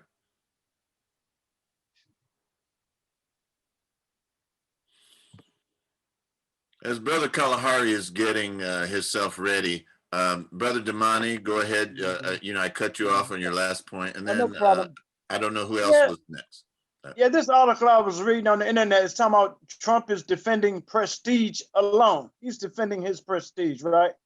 And that his pride could outweigh his concern for the engine of democracy is a grim truth. It goes on to talk about in the end, Trump ain't worried about money or reputation. He already got fame. Trump has a God complex. Trump wants to be remembered like Napoleon. He wants to be remembered like Caesar. See, I'm Trump. Trump is on the buildings and everywhere, right? Trump got 74 million people that voted for him. So that gives him this God complex. And by losing the election, it diminished his prestige. And so to me, he's got a God complex. He's a very sick man. But I think they're moving in on him tonight because I see Prince ordered the DC National Guard in, and Twitter has shut Trump. Twitter has finally moved to shut Trump down. And I was just reading on the internet, it was one company that with some guy named had got 40 companies. He got not 40 companies, 147 corporations have called for him to be removed by the 25th Amendment. Now, when 147 corporations, anyway, that's about all I got to say. Anyway, they moving. Well, that's I think very by the morning good. he's going to be gone. That's very good, brother Kalahari. Are you ready now, sir? Still working with it. Yeah. Okay, here you are. Okay, go ahead. Oh, okay. Talking about discipline in the 50s, when the adults came in a room, we had to leave out. When they beat us, and they did beat us, or they'd beat us, we start crying, and they say, oh, if you don't stop crying, I'm gonna give you something to cry about. But as far as lacking of distance, no, we never had a lack of distance. My father died in the 50s, and my mother raised us, and so consequently, she disciplined us, except for my teenage brothers. But so that's all I have to say right now. Just talking about the discipline. I'll have more to say later. Thanks. Oh no, that's good. The point I was just making is that Trump appears to me as someone who has never been disciplined. He's a spoiled brat, and nobody has ever, he talks about when he had the pageant and going back with the teenage girls while they was changing. No, something should have happened to him then. So nobody has done anything to him. Nobody's ever kicked his, okay, there is some discipline that should happen. Not saying beat children or anything like that, but this man has not been disciplined. The Congress has not disciplined, and so. Go ahead, Baba. You know what they just said on because I have both things going on. They just said that Martha Raddack's was talking, and they said that Trump is acting out his father's role. This is who his father was. And like you said, Baba Imhotep, he has never been called, because remember in the book that his niece wrote, she said that any kind of weakness or defense or sickness, even sickness or illness, was considered a weakness to his father. So you couldn't get sick. Remember, she talked about in that book that his brother, who was brilliant, smarter than Trump and all that stuff, did lots of things, but he was human. He was human and he was decent. So his father, the Trump father, he thought that was terrible. Now, Donald Trump was a bully and ruthless, and his father applauded that. He was terrible. They just said that he is acting out just as his father wanted him to. You know what? I agree with that, and I just want to say this is a kind of an alternate to what Damani said, and I mean there's a lot of psychological things that we could look at because okay, obviously he has issues, but I think the main thing that he's trying to do is stay out of jail. Yes. That's all he's doing. He's trying to stay out of jail. He knows that it's a sister in New York that's the attorney general. And even now with this whole thing in Georgia, there's a new attorney general in Georgia. It's a sister that's because what he did with the election, that recording that came out. That's totally illegal. So he just doesn't want to die in jail.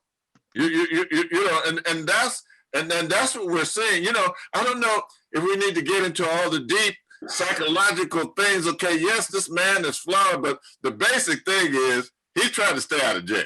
And you know what, Baba? The other thing is, I listen to The View. I love The View because they're political, and I'm retired, so I can do that. But on The View, they had the district attorney from New York, and she said he can have Pence pardon him and take his presidency right back. He can pardon his children. She said that's the federal. She said, but what we're doing is civil, and he cannot get out of that. She said, our investigation is ongoing, and it is my hope, and I never wish bad for anybody, no matter how crazy you are, but I hope he is on his way to jail, and the minute he leaves the White House. That's what he's trying to do. He's trying not to go to jail. I recognize that really just readily. I mean, just the basics. He's trying not to go to jail. Anyone else want to step in and comment? Let me say one quick thing. Trump is only a symptom of the problem. He's only a symptom of his problem because he got 74 million crazy supporters, and so when he's gone, they still there. And so we got to figure out what is causing these people to act like this, to believe lies, to believe Fox News for one. Fox News, yes. Yeah, but I don't think that they're believing necessarily the lies. I think that they're totally into the power. Exactly. Right. And even if, let's say Trump doesn't go to jail, I don't know, because whatever it is, I think Trump's money has done things. But anyway, but what is Trump building, in terms of what these millions of people that have been following him, and as we saw, hear these people, what they did this evening, what is he building? And within that, is that something that he thinks that he can run once he's out of the presidency? Yes, I agree. I was going to say the same thing. That I feel like that is power that they do not want to relinquish, right? So at this point in time, what is white privilege? If we take away the power from the white man, then what else do they have? They have nothing else, right? So they're pacifying. So they're being pacified with this power that's all they have, that's all they can get. So if you remove that from their control, then what else do they have? They don't have anything else. I don't know if it's power more than privileged, but I wanted to say, You know, when you talk about the characteristics of Trump, I just saw a documentary on Hitler, and it was the same kind of characteristics that Hitler had. It was the same, you know. So, because, you know, Hitler sent people over to America to see how whites were treating Africans. And he used that based upon what he did in Germany. So they already had the hate. They just didn't have, you know. So anyway. That's true. If you, how many knew that in Hitler's office was a you know, almost life-size picture of Henry Ford? I didn't know that. Yeah. I didn't know that either. Yeah. They worked together. And I was listening to Dr. Claude Anderson one day, and he said that Franklin Delano Roosevelt contacted Hitler and said, "Hey, we don't." You froze up. Oh, I did. Well, I'm. I can hear you. Okay. Well, he contacted Hitler, and Hitler, you know, he said, "Hey, we don't like the way that you're treating the Jews." I'm paraphrasing, of course. We don't like what you're doing to the Jews. And Hitler laughed and said, "We learned what we're doing from the way you treat black people in the United States." You know, there is a theory that Trump never really wanted to be the president. He was actually trying to make a better deal on The Apprentice, and it just just snowballed. He didn't realize how crazy people were. I see your hand up. Go ahead, sister. Take yourself off mute. Yeah. Okay. Oh, I was listening to what you were saying. That was funny. The last thing you said, he never wanted to be president, but right, he never want to be president. You know, I find it, I mean, politics are interesting, but I find it kind of hard to talk about it because I feel like it's always in a covert agenda. So like I feel like it's just, you know, the saying where there's one snake, two heads. So whoever's in power at the time or it really doesn't matter. And it sounds pessimistic, but it's, to me, my focus is what can we do as Black people to make sure that we are taken care of, because I feel like they have an agenda. There's a new world order going on. This is just everything pretty, you know, with the quarantines and everything going on. This is something that the 1% is not going to let things happen that they don't want to happen. So I feel like it's all a part of the agenda. How can we as a people, you know, and prevent, you know, things from just, I guess, just protect ourselves. You know, it sounds, it's, you know, it could be depressing sometimes thinking about it like that, but that's just my thoughts on it. No, that's good, because I think what this does for all of us, and I would speak for the vast majority of African Americans around the country, and that is, I'm getting things off my screen. That's why I'm pausing, and that is that we know that this is the way they think. You know, we need to focus on this. As you said, Asali, you know, it doesn't matter, you know, two-headed snake. And this is where Malcolm put it. He said, one is a political fox, one is a political wolf, both belong to the dog family. You know, one acts like he's for you, exactly. One act like he's not for you. And the truth is, neither one of them is for you. You know, and so the essential thing is we need an economic base, we need a political base, we need a cultural base in order to, as we say in the Ngusa Saba, restore our people to our traditional, that's Nia, restore our people to our traditional greatness. Who else was speaking up? It's 7:01. How long do we want to continue?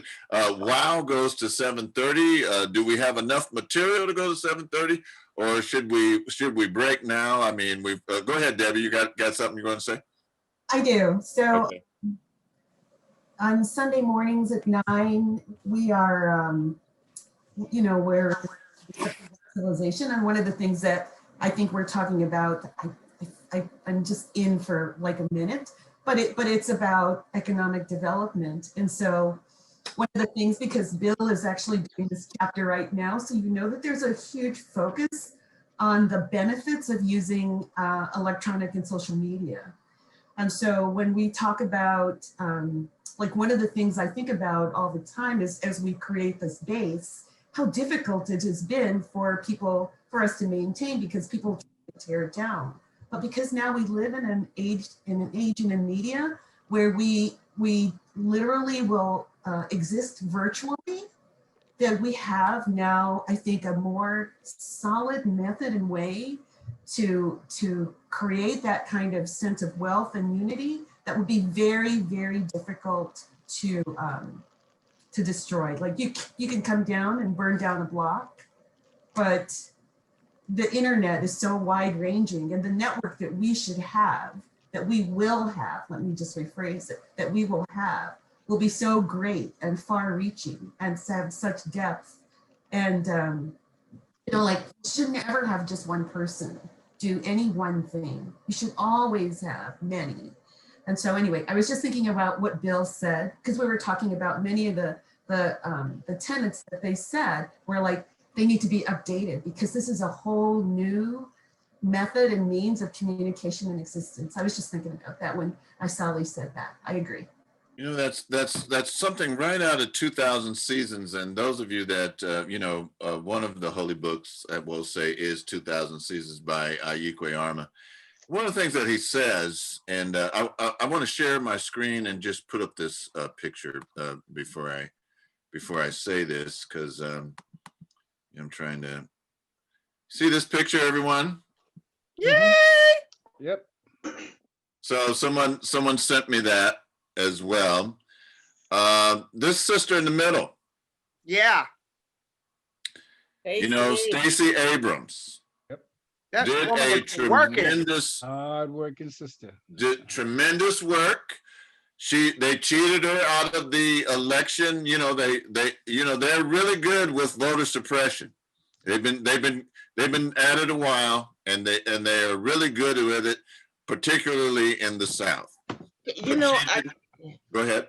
Oh, Imhotep, there's a wonderful documentary on Netflix where she talks about the breakdown. I mean, it's absolutely wonderful.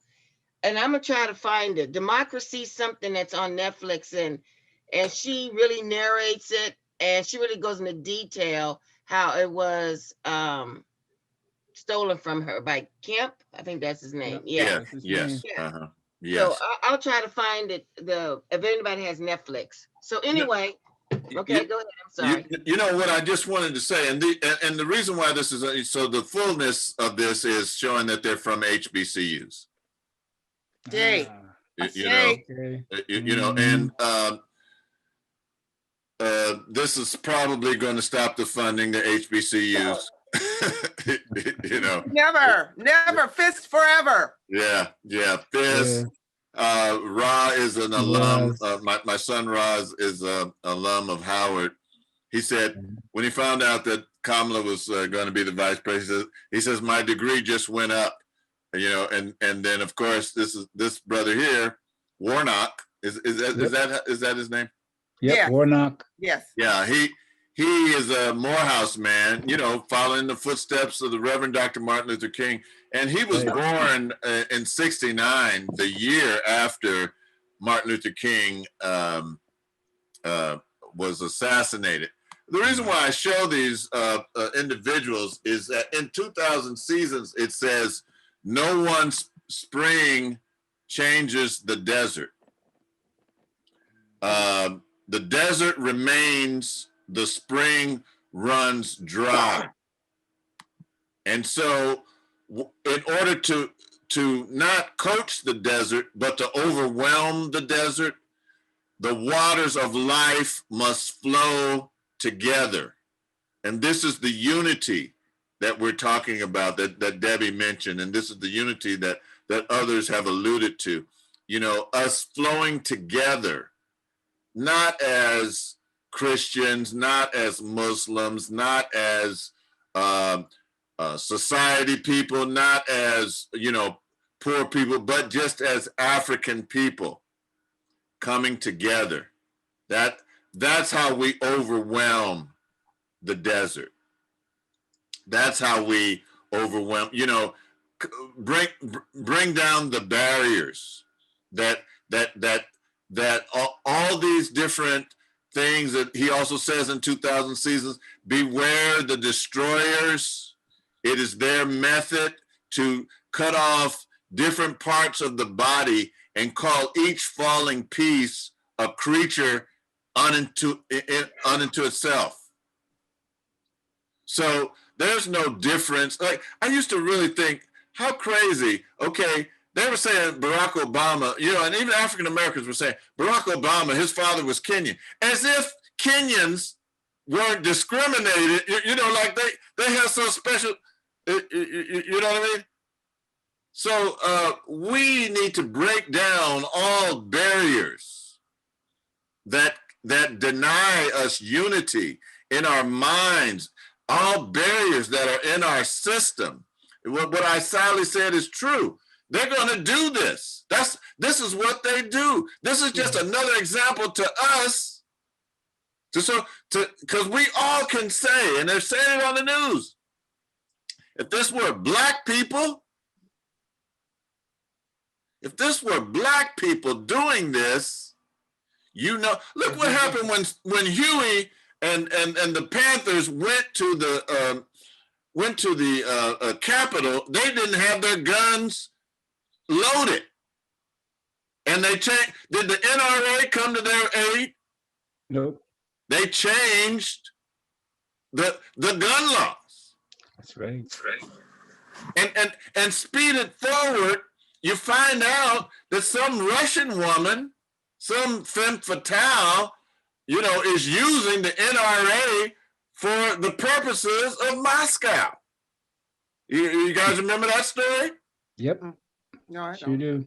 You know, see, I'm 62. And when I was coming up, the Russians were the enemy. Remember that? Right. Yeah. You know, people's career was destroyed. W.B. Du Bois, Paul Robeson,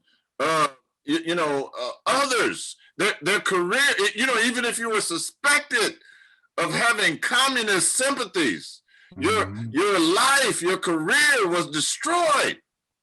But now this man comes in, he has a private meeting with the Russians in the Oval Office. Nobody, see what I mean? I mean, there's so many things you can't keep track of it. And then one newspaper had said that he has told like 25,000 lies.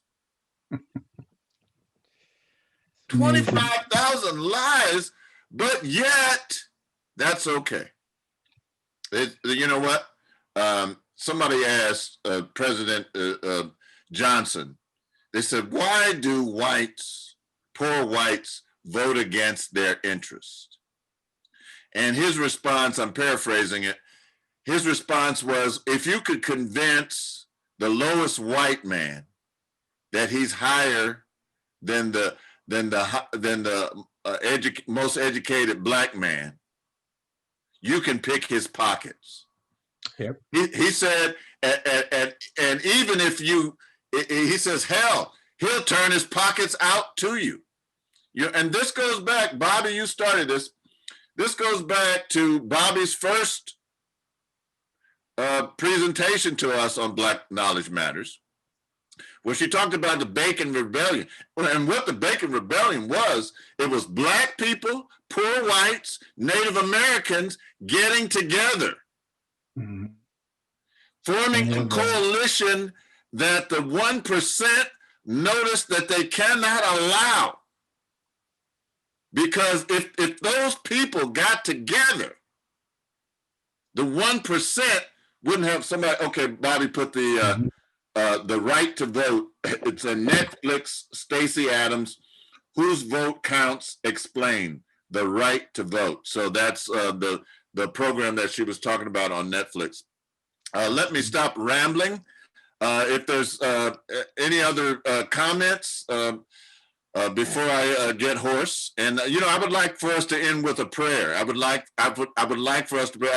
I see Mama Connie has her hand up. Go ahead, sister. I just wanted to make a comment about Stacey Abrams, and I watched a little news bit on her recently on Joy Reid's show, and Stacey was so tired that she could barely keep her eyes open.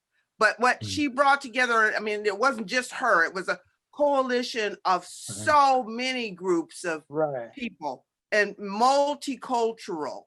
So that's what, and see, and I know all of us know that white folks are afraid of people of color, period, all of us. Because as we come together, we outnumber them just on the strength. And we have babies more. They can't have babies like we do. So they live in this constant fear, like there's, fearful of there not being enough to go around, which is just their nature, as well as, most of their stuff, all of that 73 million people, however many people that voted for Trump, it's racism. It's just systemic racism. So that's all I need to say. Thank you. I'm done. I'm complete. Thank you, Sister Connie, for that. Yeah, Damani, go ahead. The purpose of racism is to control white people's behavior. If you see now, white people are turning on each other because too many white people are voting with the black people. We are peeled off. We peeled off 42% of white people. They voting with the coalition of what Connie talked about, the coalition of colored folks. And so if we peel off another 15%, they'll never win another election. And so racism is used to control. Now they're trying to intimidate white officials. They're intimidating white politicians, intimidating white legislators. And so their goal is to control white behavior. Get in line. That too. Get in line and stop giving away the country. You know what?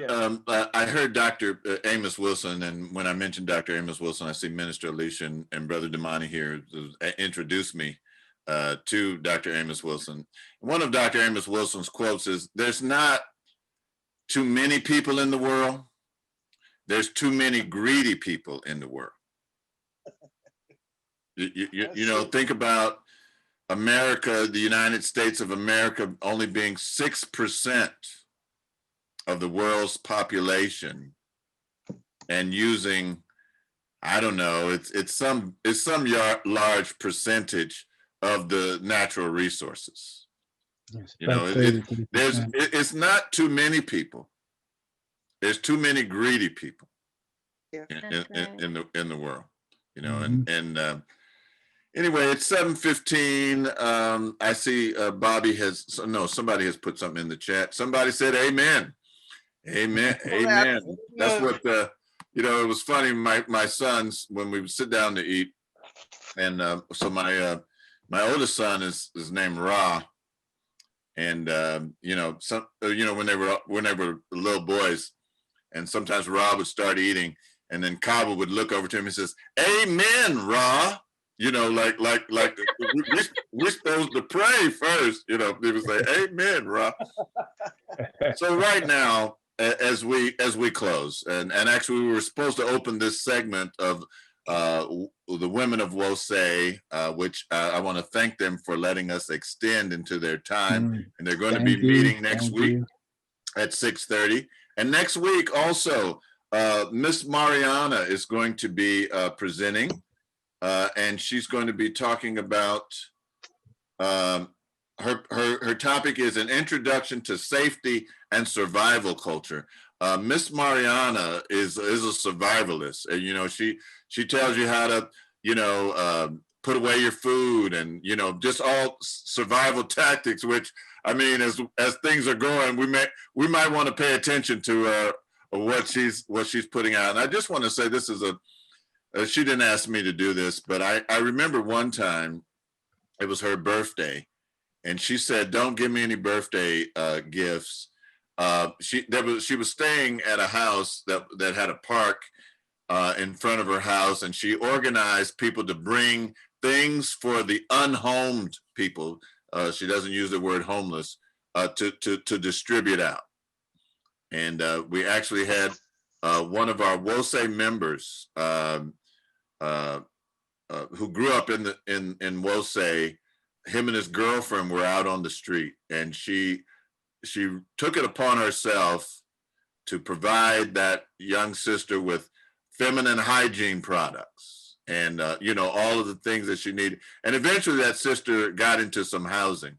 But I just wanted to speak about her dedication to this topic. She's just not let me pick out a topic. This is something that she wholeheartedly believes in. And so I hope that you will join us next Wednesday, January the 13th, Mariana, Safekeeping, an Introduction to Safety and Survival Culture.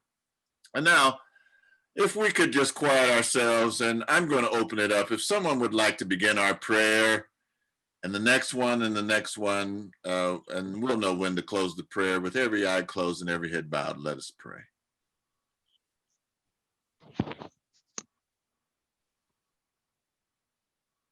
Most High, we come today giving you thanks and praises, for the shifting of energies, for the breaking down of veils, for the opening up of truth, for the hiring of and lifting up of vibrations. We thank you ever so much for that life that you've given to us for such a time as this. Yes. We humbly come before your throne, giving you thanks and praises for the breath that's within our bodies. As we look out and we see what's going on today, we ask your peace in our hearts and our beings. We ask that the movements that we make be collective and cooperative. And we ask that our hearts be extended to our fellow human beings, that we may learn how to share, that we may learn how to work with each other, that we might learn how to unite. Thank you for this time of learning. Thank you for teaching us in your way. We just pray that at this time, we learn how to love the earth. We learn how to appreciate your skies. Yeah. We learn how to love on one another. We learn how to help our neighbor. And we thank you for this time. And we ask your blessings upon those whose hearts are filled with rage, whose hearts are filled with anger. We ask that your will be done in all of that. And we give thanks and praises for this time. And we just ask your hand to guide us in our movements, and that you speak to us through dreams and through our readings, and that we might be able to activate higher vibration, and that we might be able to bring some others along with us and help us to transcend this time and transcend this moment. And we just thank you ever so much for this group of people, and ask your blessings upon each and every one of them, and that we might build a strong, cohesive unit that cannot be broken. This is our prayer. Amen. Ashe. Amen. Ashe. If there's another.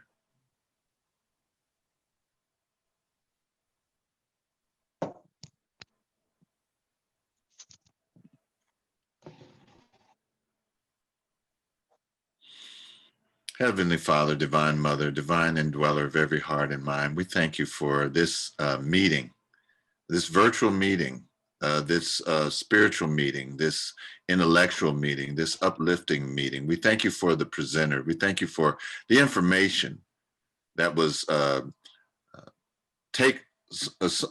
someone took time to research and to bring us our history, our knowledge of ourselves, something that happened in our collective past. We thank you for being able to bring it forward today, that we may be able to see it in the present time and project it into the future. We thank you for each one that is here in this meeting. We thank you for their families. We thank you for their commitment to African people, their commitment to Wose community, their commitment to themselves, their commitment to their families.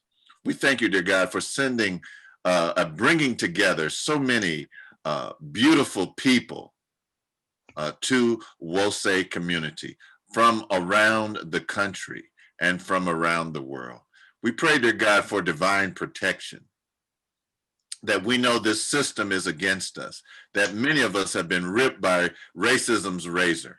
We ask, dear God, for your divine protection as the crazies are out there. We ask, dear God, that you give us the foresight, the insight, the intuitiveness, the strength to overcome all fear, ignorance, and superstition, to cripple, choke, and paralyze all weak heart misconception of the African people. We ask that you would bless all beings in the family, all beings in the community, all beings in the race, all beings of the worlds is our prayer. Lead us from the unreal to the real. Lead us from darkness to light, and lead us from mortality to immortality is our prayer. Let us all say together, Amen. Amen. Ashe. Ashe. Amen. Amen. Ashe. Ashe. Amen. Amen. Ashe. Ashe. All right, sisters and brothers, talk amongst yourselves. I don't want to close the door. So if you want to say anything, hey, I'm looking forward to the wedding this year, Isali. I'm looking, Thank you. Thank you. I can't believe it's almost 6 months until the wedding. That is like going pretty fast. So I guess we'll be in contact with you pretty soon. I guess so. Yeah.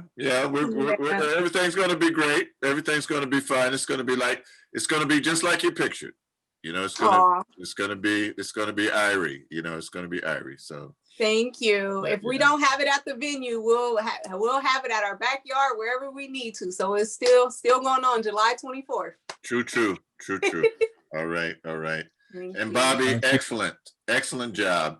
Yes. You're very well done. You know, you're blossoming. I know that you're shy normally, but you're really blossoming and give thanks for that. Mama Ngina, Mama Connie, Shingarai, Akanke, Debbie, thank you for letting Celeste, Isali, Afua, thank you for letting us trespass on your turf, on the wild turf. You know, and I know that you all will be meeting next week, unless something else breaks out. You know, you just never know. Nah, Bobby ain't having it. Bobby's not gonna allow it. Okay. Yeah, Bobby's not gonna allow it. So that's right. Yeah. Oh, can I say something? I wanted to say hi to Shingarai. Hi. I don't know if you all know that Asali and I we're high school. We both attended Valley High School together. Really? Oh, wow. Same graduation class. So it was such a pleasant surprise to see her. Hey, how you What was their mascot? The Valley Vikings. Vikings. Nice. All right. Yeah, we'll have to be in contact. I miss you on the WOA meetings. I caught the tail end of one of the meetings, and then I didn't get to talk to you, and then you chatted with me at one point, and then I tried to talk to you on Facebook. I don't even know if you're on Facebook, but we definitely gotta connect. We definitely do. Oh, I love to see that. You guys, yes, really, I'm telling you, I love that. That's like energizing to me to even see that. And I just wanted to say hi to Sister Shankarai too. I'm so glad that she comes on and she participates with us, and love you. And you know, of course, every time I see you, I think about Mama Valeria. So love you, darling. I appreciate it. Thank you. You know, people say that 2020 was rough it was, you know, negative. But I think like there's a silver lining to some downfalls, you know, and I feel like having World State go virtual and having us connect virtually has definitely been a blessing in disguise overall for 2020 for me personally. So it's been great to reconnect with everyone virtually. So thank you. Yes. Yes, I see. yes, Excellent. indeed. Someone put something in the chat here. Okay, give I thanks. refuse to be cut off from my people because of this COVID, right? We don't have to wear masks. We can see each other. So, yeah, this You know has been what? wonderful. I've been debating this topic, and you know, there's some smarter people on the screen than I am, but we need to talk about the pandemic too. And we need to talk about the vaccine. We need to look at that. Absolutely. You know, I'm not saying I'm not saying don't do it. I'm not saying to do it, but we need to like actually have an intelligent response and look at that. And so if there's one here that's among us that would like to research that and that, you know, that could be a Black Knowledge Matter one Wednesday. That would be great, because these are things that we need to. I talked about this on March 11th of last year, and a lot of things I said had come to pass, and some were historical things. But I don't want to deal with that. I want to deal with something, you know, projecting in the future. I just found out some information, and I have to be careful because, you know, I realize, you know, much to my chagrin, that what I say sometimes has weight. But there was an article, well, no, there was a YouTube video, and there's two doctors talking, and they were talking about the importance of vitamin D with this pandemic. And they were also talking about how people below the 35th parallel, you know, there's an article, you know, about Africa, you know, hey, it's not as bad as we thought it would be in Africa. And part of that is, you know, they were, you know, they're below the 35th parallel and they get more sunlight. And if you're above the 35th parallel, you need to take more vitamin D. And the darker you are, you need more vitamin D, because you have the pigmentation shield that is blocking the sun. And we're in a northern hemispheric climate that you know, you don't get as much sun. So anyway, these are just things that are swirling around in my head that I would like for us to investigate, to talk about more, because I don't want to go off half-cocked. I want to be intelligent about everything that we present. I want to be spiritual about everything that we present, and do the best that we can to get the right information, because it's not only us 14 participants today. You know, this goes out on YouTube, and other people are going to see this in the future. So anyway, yeah, Bobby. Maybe we can do a group discussion like we did for the event tonight. Maybe we can. You know? Yeah, yeah. Because I've been wanting to look up information about the vaccine, so this will to do it. You know, so maybe we can do group discussion. I think our knowledge base just keeps changing. There is so much we do not know, and so much we keep discovering. And it's, you know, the vaccines that are out have different backbones of how they're not the same thing. It's not just different brands. They're actually created different ways. And for me, I went in to donate blood, and they're now testing for antibodies for everybody who donates. And my antibodies came back positive. I was not aware that I had COVID. You know what? You know what? This happened to me and Doris. And I'm just going to say it's 7:30. We should get off. We've been on too long. We've been sitting too long. Okay, but I want to say it was the weekend of Valentine's Day last year, and all of a sudden Doris got sick. You know, it was like on a Friday she got sick, and then I got sick on a Saturday. You know, we had chills and everything, and then by Monday we were fine. And if that had happened a month later, we'd have swore up and down we had COVID. So I don't know. I don't know if jigging a thing up my nose almost to my brain is the answer. I think that you know, at least you should have some kind of saliva test, you know, if you're going to do that. You know, there's just so many strange things about it. And then, well, anyway, that would be a whole nother show. All right. One love, one heart, one redemption, one God, one aim, one destiny.